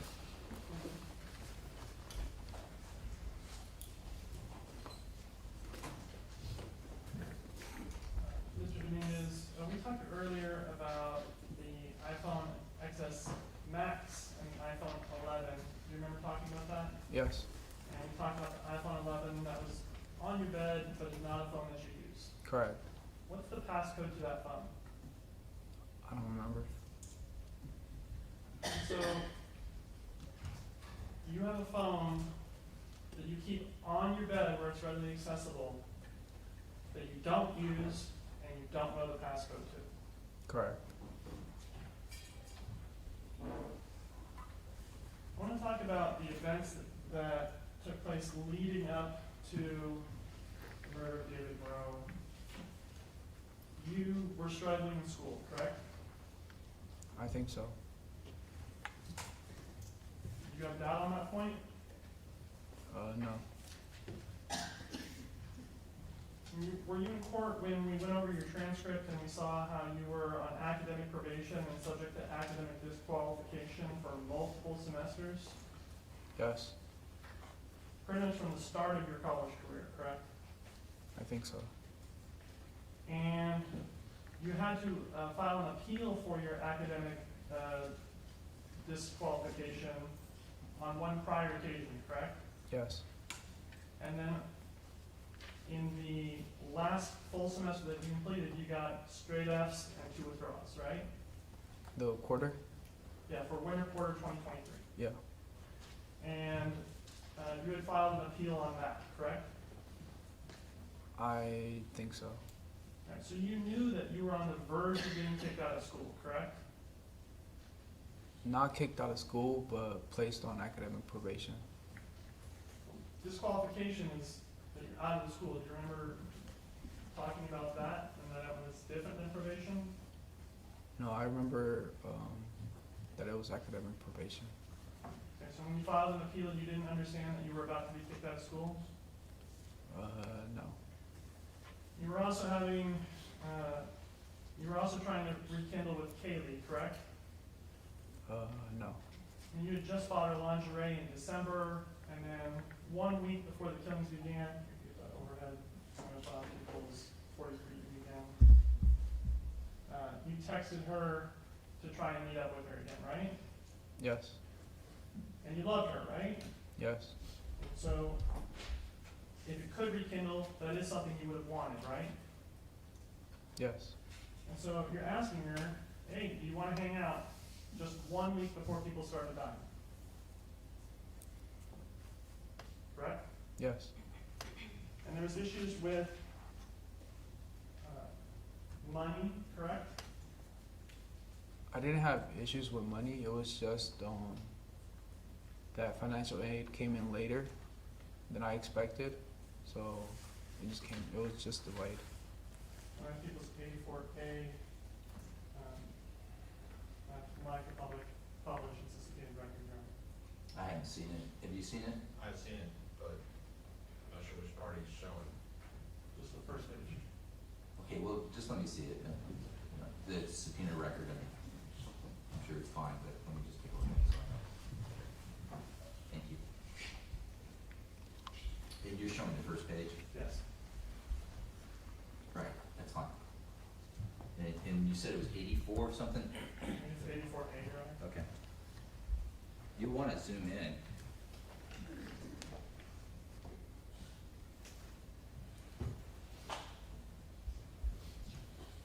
Okay, so I have people at 84A here, and you see this conversation that you're having with the registrar? Yes. And you're telling them that you're having issues with not having received your financial aid? Yes. And this is on April 19th, 1 week before the Jones began, correct? Yeah. We look down here, it says April 19th, 2023 at 12:10 p.m. Hey, my financial aid hasn't been received yet for the 2023 to 2024 academic year. I was wondering if you can help me out with this. Thank you. Right? Yeah. And at the same time, you were trying to schedule appointments of counseling and get counseling appointments with people at UC Davis, correct? Yes. And that's because you knew that you were on the verge of getting kicked out of school, right? Or I knew I was going to be placed on academic probation, and I knew it was my second time, so I wanted to talk to the counselor what that specifically meant.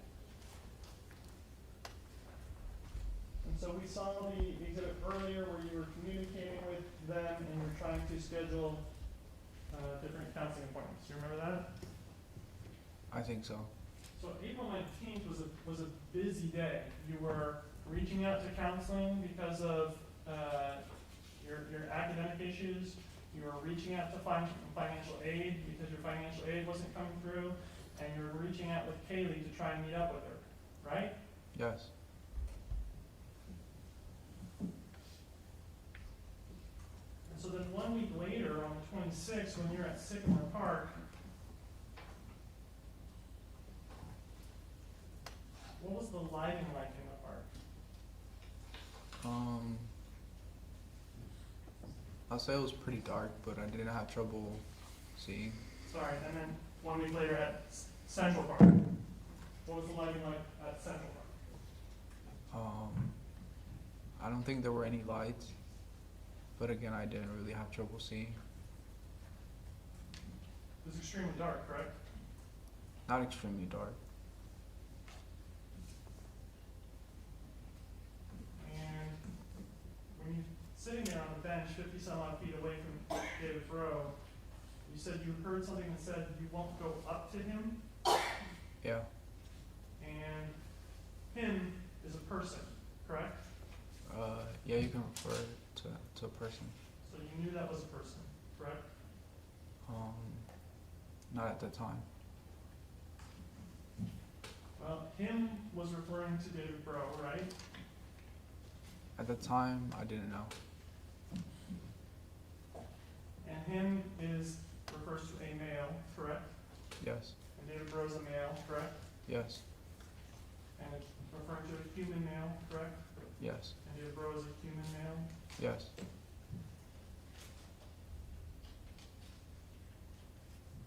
And you didn't have your phone with you? I don't remember.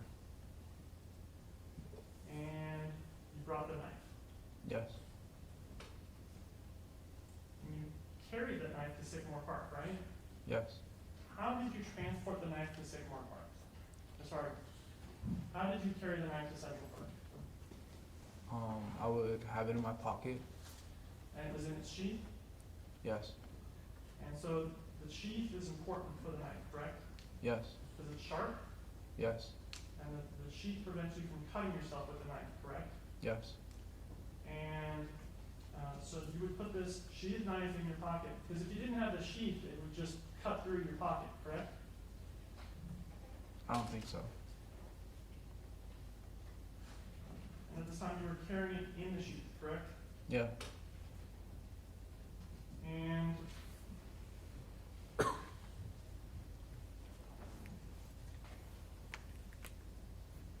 when you are talking to Dr. Weiner, Dr. Ree, and Dr. Vinson about stabbing David Rowe, you don't always refer to him, or refer to a shadow, right? You use other terms, correct? Yes. In fact, you told Dr. Weiner that you thought, quote, it was a supernatural being next to me, correct? Yes. And you use that term supernatural being repeatedly, right? Yeah. And what's the difference between a shadow and a supernatural being? They're the same thing. And is a supernatural being a person? No. Is it wrong to harm a supernatural being? Objection, relevance. It's sustained at this stage.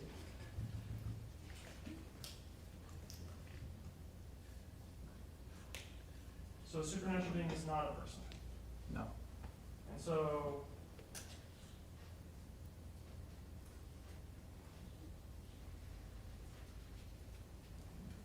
when you say it was a supernatural being next to me, how is that not referring to you being on the same bench? I think I was talking about the bench, that it was next to me, or it was the bench next to me.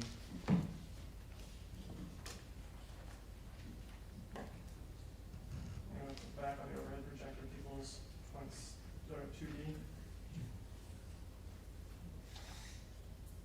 So the bench that you're talking about is 50 feet away.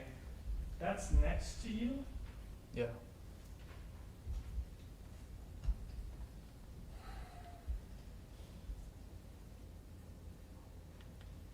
And in fact, with Dr. Vinson, you again referred to it as a supernatural being, correct?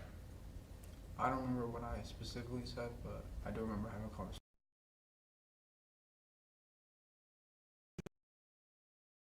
I don't remember. Specifically, did you ask or tell her, I thought it was a supernatural being? I don't remember. Mr. Dominguez, can I have you Yeah. maybe pull up that mic a little bit? See how this it's flexible like that? You Yeah. just turn it up a little bit, but catch it better. Okay. Yeah. Thank you. Yeah, that's good. Yeah. And so, your testimony today is that you, or perhaps yesterday, is that you saw this shadow 50 feet away and then ran out and then you blanked out, right? Yes, I don't remember how far it was, but I do remember seeing it. And this reference to running towards it, you didn't mention that to Dr. Weiner, Dr. Ree, or Dr. Vincent, correct? No, I think I used lunge, and they were the same thing. Running 50 feet towards something is the same as a lunge? Yeah.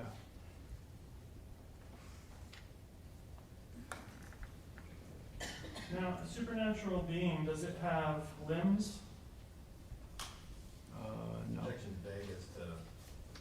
I don't know what that means, sustained.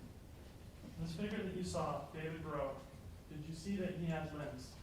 No. Did you see that he had a head, No. legs, No. hands, No. human features? Just like towards the end. And he didn't make any gestures at you, correct? No. He didn't threaten you? No. He didn't laugh at you? No. He didn't look at you? No. So when you were running towards him, you were in a hurry, right? You were going as fast as you could? I don't think it was as fast as I could, but I was sprinting. Okay, so you're going at a fast speed. Yes. And when you got to him, why'd you take off his blanket? I don't remember taking off his blanket. Do shadows wear blankets? No. So if he was a shadow, there would have been no need to take off the blanket before you started stabbing him, correct? I don't remember taking off the blanket. Well, do you remember the photographs of the blanket on the ground? Yes. And you remember the blanket being displayed in court? Yes. And then how the blanket had no knife marks in it? Yes. And so if David Bro is sleeping on the bench and he has a blanket, and you're stabbing him, that should have knife holes in it unless it was removed, correct? Objection, speculation, argument, and sustained.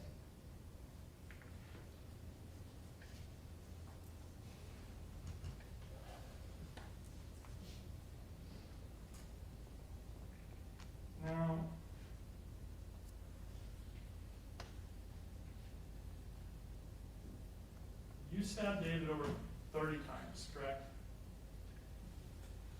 I don't remember that. And when David was on the bench and you started stabbing him, he fell to the ground, right? I don't remember that. And while he's down on the ground, you kept stabbing him, right? I don't remember. And as he's getting up and getting back into the bench, you continue stabbing him, right? I don't remember. In fact, when he's trying to defend himself in the seated position, you even at one point put the knife right through his hand, correct? I don't remember.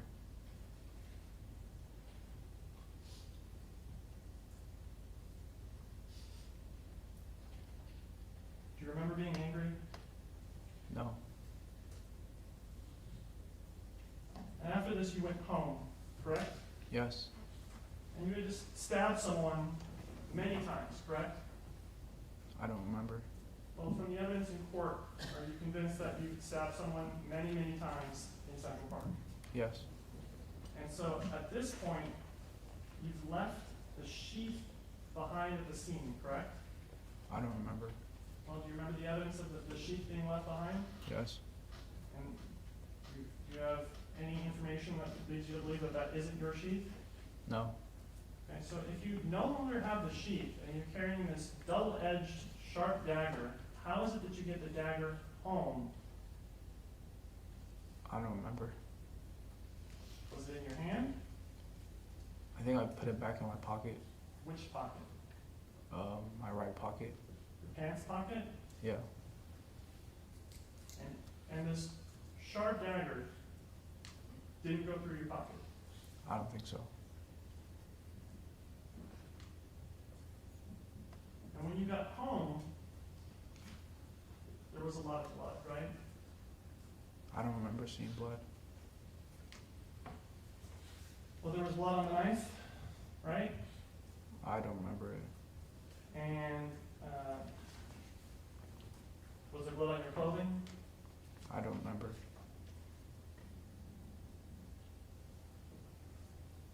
And the morning after you killed David Rowe, shortly before 5 in the morning, you powered your phone back on. Do you remember that? No, I don't. So at close to 5 in the morning, you were still awake. It's not like you went right to bed, right? I don't remember.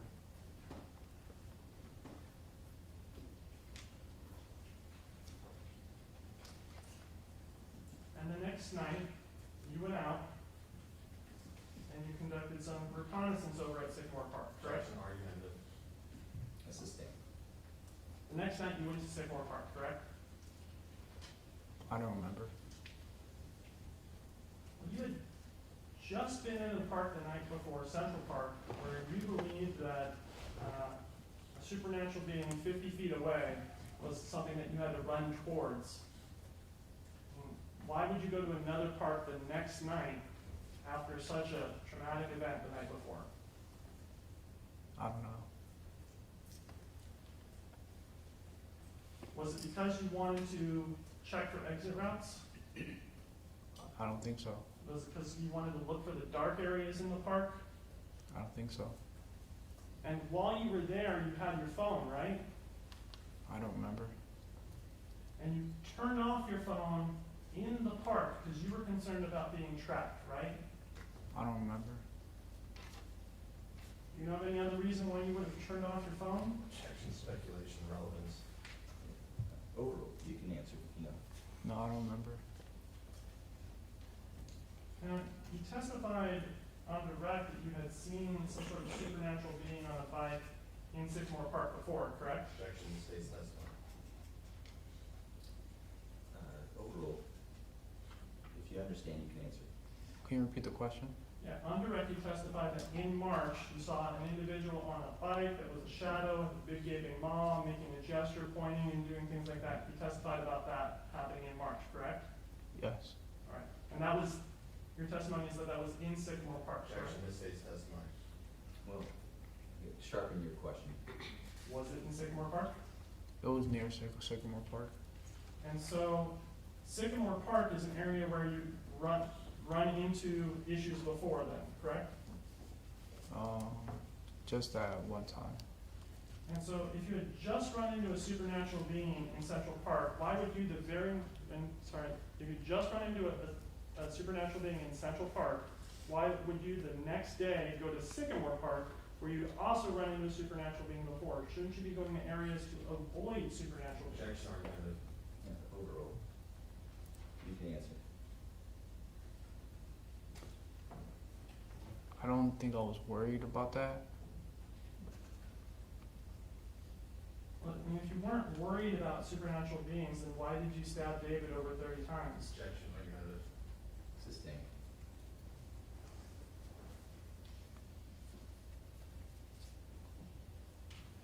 So, you talked about being in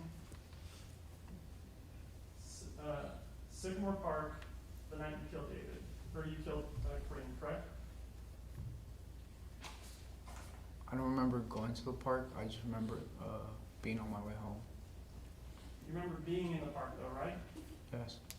And you didn't have your phone with you, right? I don't remember. Because your phone was off. You had turned it off in Sycamore Park 2 nights before, correct? I don't remember. And you didn't have your phone with you because you didn't want to be tracked, correct? No, I never thought about being tracked on my phone. Well, you like music, right? Yes. And you listen to music? Yes. And in fact, you testified that music helps you with your mental issues, correct? Yes. And so bringing your source of music would be something that you would want to do if you're going out to deal with what you say are whispers, correct? Yes. And so if you're going out to deal with whispers and music helps and you have a source of music on your phone, why not bring your phone?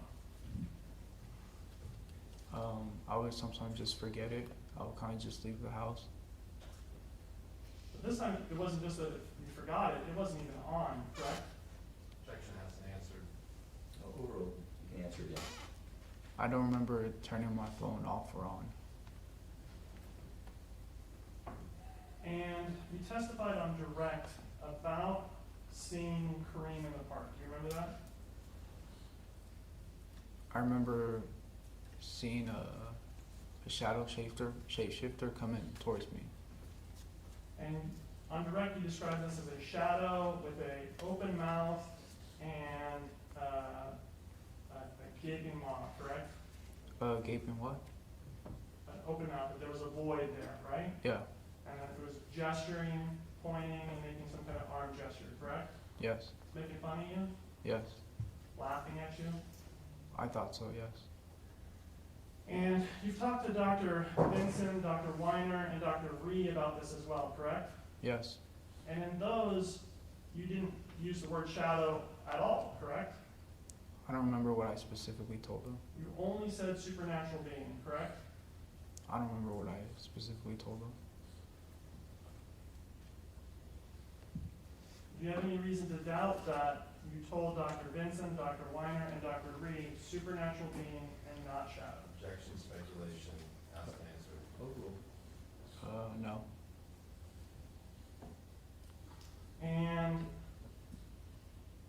this distinction between a shadow and a supernatural being is important, right? Yeah, I think they were the same thing.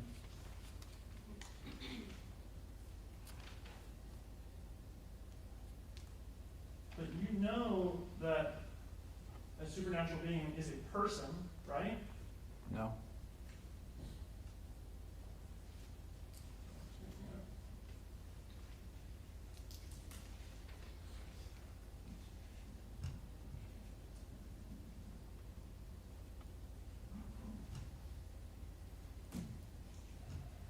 And so you don't like being laughed at, right?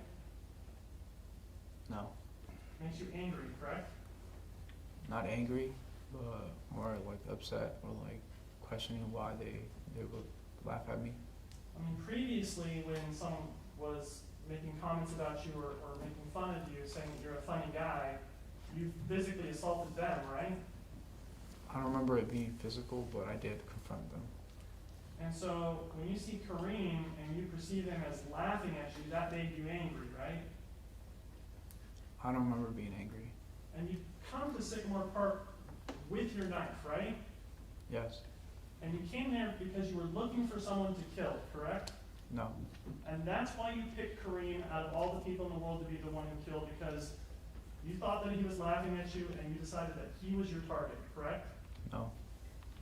If you weren't there to kill somebody, why did you bring the knife? I would use it to car, or I would throw it to a tree to see if it would stick. But you don't have it sheathed to the knife at this point, right? Correct. So how are you carrying this knife as an everyday object if you no longer have a sheath for it? I think I would just put it in my pocket. Now, when you go out to do things like run errands or perform tasks, do you bring the items that you need for those events? Yes. So for example, you talked about you used to have a car, right? Yeah. And if you were going to drive your car, you would bring keys with you, correct? Yes. And you talked about going to the store and doing shopping, right? Yes. And if you're going to the store, you would bring a wallet or cash with you, right? Yes. And if you're going out to clear your head and you maybe listen to music, you would bring a phone with you, correct? Yes. Okay, but the only thing that you brought with you is a knife, correct? Yes. And that's because your plan was that you were going to use the knife on a person, correct? No. Because it was no longer just an everyday object that you could keep in your pocket like a phone or a wallet or keys. It was a dagger without a sheath that you had to be careful when you were carrying around. Correct? I don't remember being careful. I just remember putting it in my pocket and just having it there. Right, but like if you reached in your pocket and grabbed a sharp dagger, you cut your hand, correct? No, not really. Is the dagger not sharp? Yes. And so, does touching sharp things cut you? Yes. Okay, so if you touch the sharp thing in your pocket, you would get cut, right? Yeah, if you touched it. Right, and so you would have to be careful with this object so that you don't cut yourself, correct? Yes. And in fact, you gotta be careful with it because it's got a sharp tip that it could go right through your pants and cut your pants open, correct? Yes. And so it's no longer an everyday object like phone, wallet, or keys that you can carry around. It is requiring special consideration, special precautions so that you don't cut your pocket or cut your hand, right? Yes. And so you talked about seeing Kareem and seeing that he's laughing at you and that you stepped into his way. Why did you do that? I thought if I stepped in his way, he would see me and he would either like move the other, like to the right or to the left, and that he would stop laughing and pointing at me. Because you wanted him to stop laughing and pointing at you, correct? Yes. And so you got in his way because you wanted to provoke a confrontation with him. You wanted a physical altercation with him, correct? No. There's a man coming down the path on a bicycle, right? Yes. And he's moving at a decent speed, right? Yes. And you step directly in front of his way, right? Yes. How is that not trying to provoke a physical confrontation when you get in his way and cause him to crash into you? When I got in his way, there was a few feet between us, so if he seen me, he would have been able to move to the left or to the right. If there was a few feet between you, you also could have moved back out of the way, right? Yes. But you didn't, right? No. Because you wanted that collision, you wanted to get in a confrontation with Kareem, correct? No.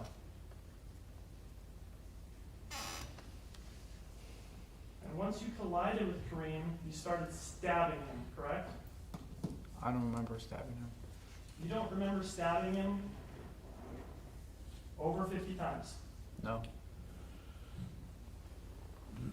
Do you remember thinking that you wanted to get away?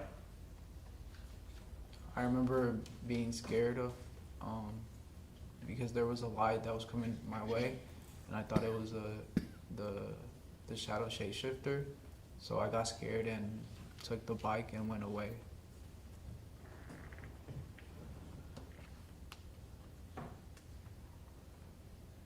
You said earlier that you wanted Kareem to go away, right? I think so. And your testimony is that this was a shadow with a void for a mouth that you're scared of, right? Yes. And despite being scared, you got in the way as it's coming at you to cause this collision, right? I didn't want to cause a collision. I just wanted him to stop what he was doing. But if you're scared of him, why do you want him to stop? Because I didn't like, or I wanted him to stop because it just didn't really like, I felt bad that he was making fun of me. Because you're angry. Not angry, but more scared. And when you testified about being scared of a bicyclist earlier, you just let that person go on by, right? No, I turned away. I turned left. I turned away from the bicyclist. No physical confrontation, right? No. They didn't follow you, chase you, anything like that, right? No. And so you had that same option here where you could have turned and moved somewhere else, gone somewhere else, avoided it, right? Not really. I was in the bike path. You were in the bike path and then you intentionally stepped in their way, right? Ask and answer. If you're scared of this shadow, why not just leave? Step off the bike path, do anything other than get in your way and force a confrontation. Because at that time in my mind, I thought if I got in his way, he would recognize me and he would either stop what he was doing or he would move to a different side so he could keep on going. And when he was doing it, you wanted him to stop was laughing at you, correct? Yes. Because he was making fun of you. I thought so, yes. And you remember lunging at Kareem, right? Yes. And you had the knife with you, correct? I don't remember having the knife with me.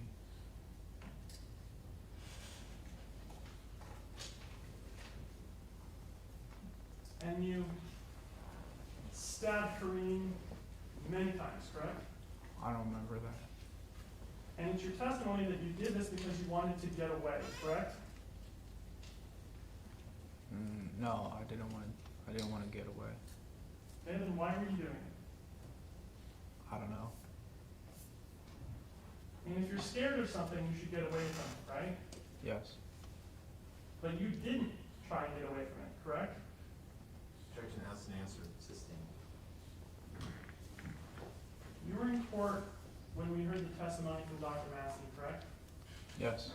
And you testified about hearing Kareem screaming in the park, hearing the voice yelling for help. Do you remember that? Yes. And how he looked over his fence and then decided to go out and check and then he walked over to the park, right? Yes.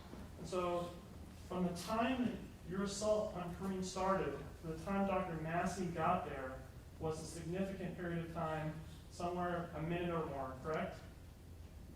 I don't remember. Right? But were you in court during that evidence? Yes. Do you have any reason to not believe that it was a minute or more? No. And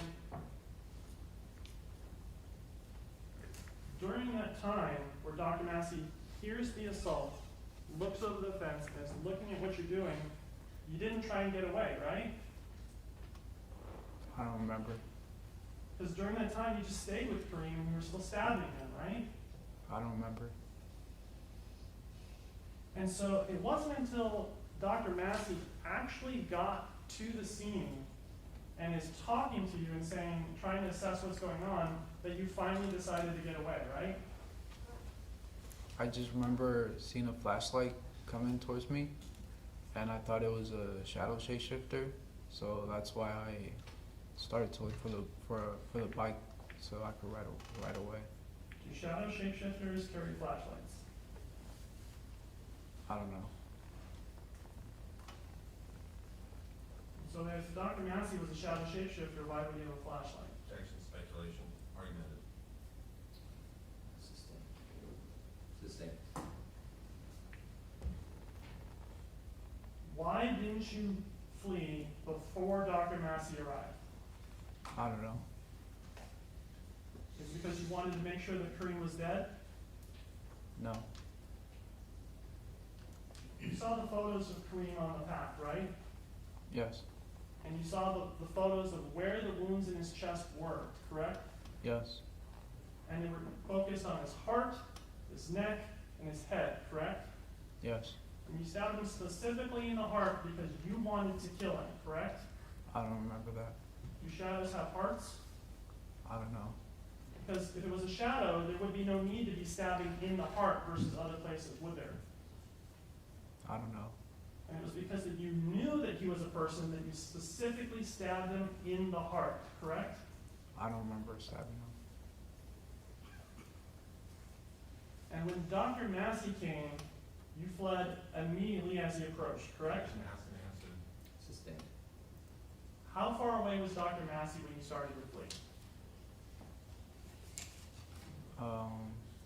I remember the light being pretty close to me. And you remember him talking to you? No. And then you picked up the bike and left, right? Yes. And it was Kareem's bike, right? Yes. And so you rode on that bike, correct? Yes. Do shadows own bikes? I don't know. And so because there was the bike, because it was a person riding the bike, you knew that Kareem was a person because you knew that he was riding a bike and shadows don't ride bikes, right?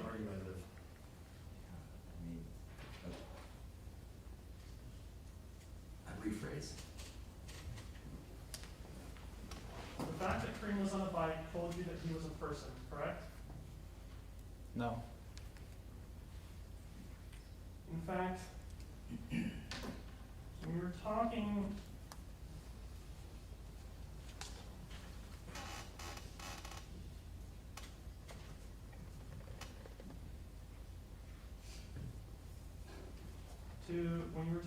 to Dr.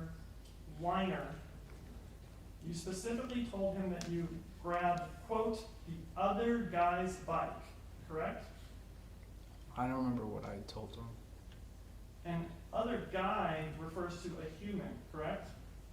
Yes. And guy specifically refers to a human male, correct? Yeah. And Kareem was a human male, correct? Yes.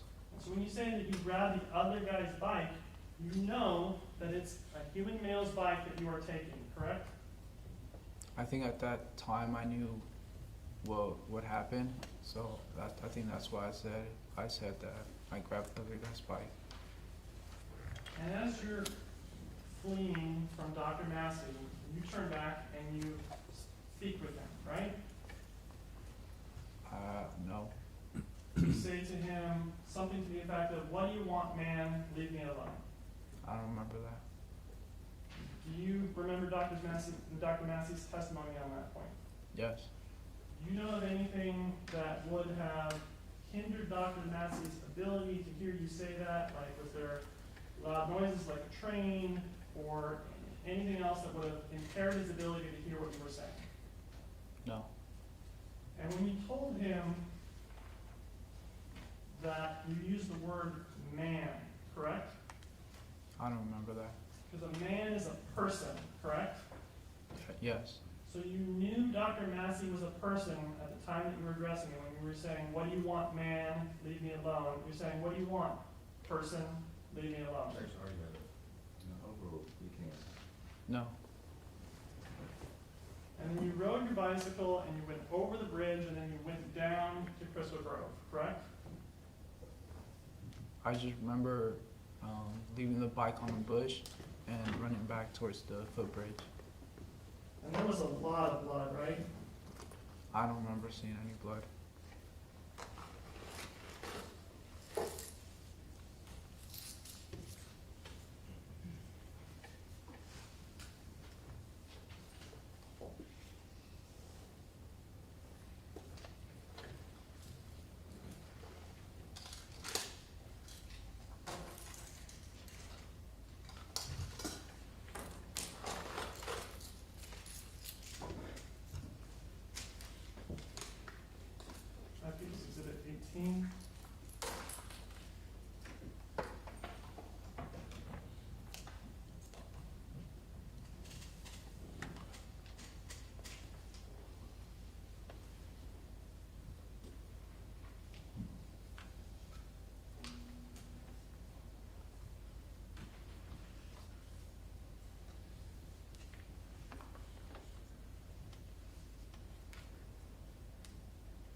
see this, sir?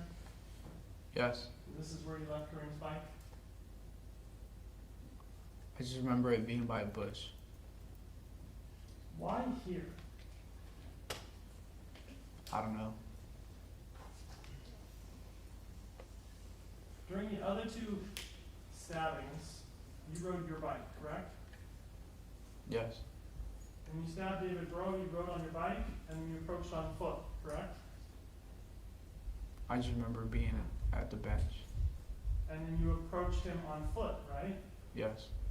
And when you stabbed Kimberly Guillory, you parked your bike and you approached on foot, correct? Yes. Did you do the same here?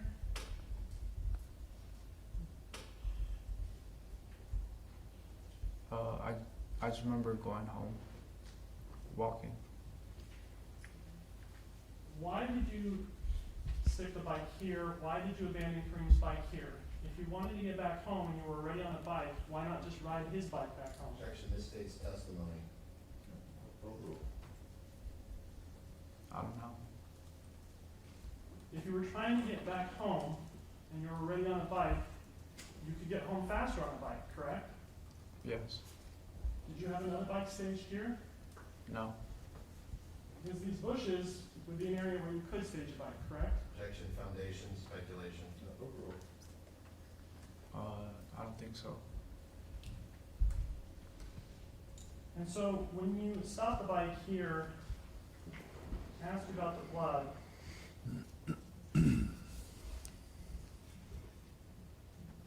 You saw photos of the blood on the water bottle, correct? Yes. And you're dripping with blood at this point, correct? I wasn't aware of it. In fact, we have here on the body of the bicycle, by this brake or gear cable here, it's got blood on it, correct? Yes. And when we look at other parts of the bicycle, like the handlebars, there's lots of blood there too, correct? Yes. And we can see blood here on the gear shifter cable, correct? Yes.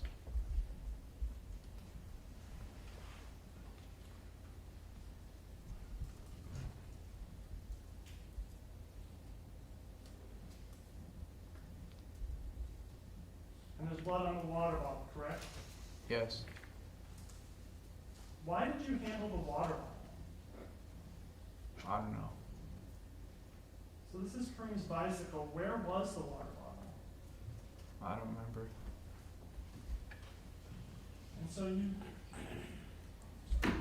left there, and there was blood dripping from you, correct? I wasn't aware that there was blood, or I didn't notice any blood. Right, but having viewed the evidence in court, are you aware now that you were dripping in blood? No. The blood on the bike came from either you or from Kareem, right? Yes. And so the blood is, you're the one who's on the bike, right? Yes. And so the blood that's on the bike is either blood that you're bleeding or Kareem's blood that you're transferring onto the bike, right? Yes. And so after you parked the bike there, you say you ran home from that point. Correct. You ran over the bridge through Sycamore Park to your house. Yes. And so when you did this run and you get home, you still have lots of blood on your hands, right? I don't remember blood. Right. And because of the blood, you knew that it was a person, right? I don't remember the blood. And shadows don't have blood, right? I wouldn't know. And so when you get to the house and you're covered in blood, what do you do in the house? I don't remember having blood. What did you do in the house? I don't remember. Well, after you stabbed David, you went back to the house and played on your guitar, correct?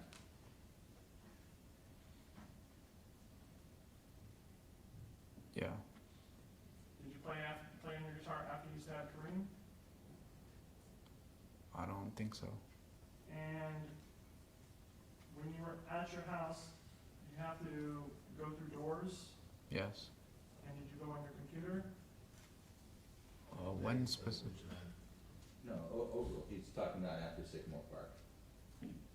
I don't remember. And so, you don't remember any blood on your hands, right? Right. Then why is there limited blood in your room? Objection misstates evidence. There's blood on the bed, right? I don't remember seeing blood on the bed. You remember seeing the photos of the blood on the bed? No.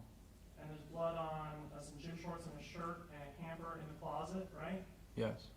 And the clothes in the hamper are positioned in a way that you can't see the blood, correct? Objection misstates evidence. Sustained. Well, do you remember the testimony where that was asked? Is it in a way that you can't see the blood, that the only red thing visible was a piece of clothing and not blood? No. So you're touching things in your room, like your guitar, your computer, the sink, things of that nature, correct? Yes. Where's the blood that should be on those things? Objection speculation. Overruled. I don't know. Because either you washed off the blood on your hands before you touch these things, or you washed off the blood on those things after you touch them, right? Objection argumentative. Sustained. Did you wash your hands before you went in the house? No. Did you wipe down those items after you got in the house? No. Do you remember the evidence about the DNA testing that was done on items from your house? Yes. Things like the sink handle. Not the sink handle. The sink? I think so. The drain? No. Your computer? No. And do you remember that none of those things had blood? Objection misstates evidence. Sustained. There was no DNA on any of those, correct? Objection misstates evidence. Sustained. Which of those items had blood or DNA on them? Objection foundation. Sustained.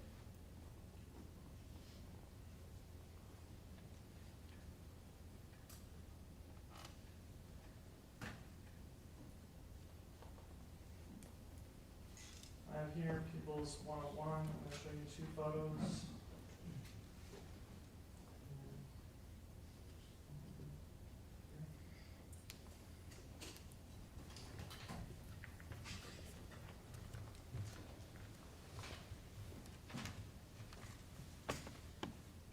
This photo and this photo, you see them? Yeah. And are those photos from your room? Yes. Can I publish? Okay.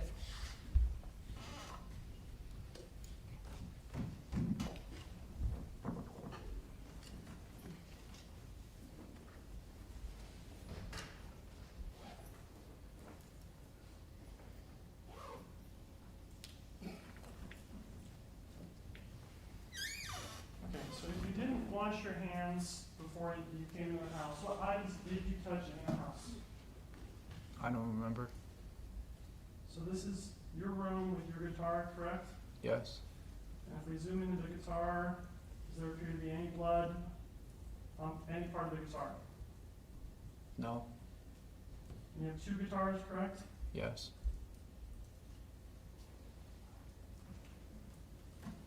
And anything on your other guitar?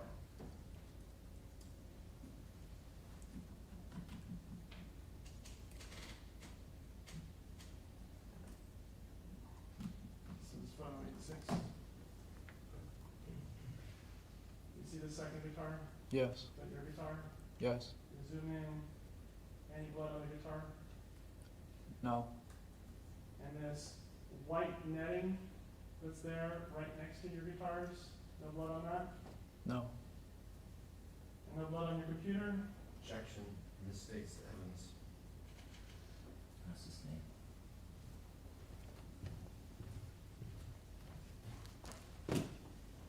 Let's stop there. All right, Mr. Riales Dominguez, thank you for your testimony. You can return to council's table. Okay, thank you. Ladies and gentlemen of the jury, thank you And we're going to be back at 1:30 for more evidence. And remember the three-part admonition: do not discuss the case, the substance, do not form any opinions until you're deliberating, and do not research. And I'll see you this afternoon. Thank you.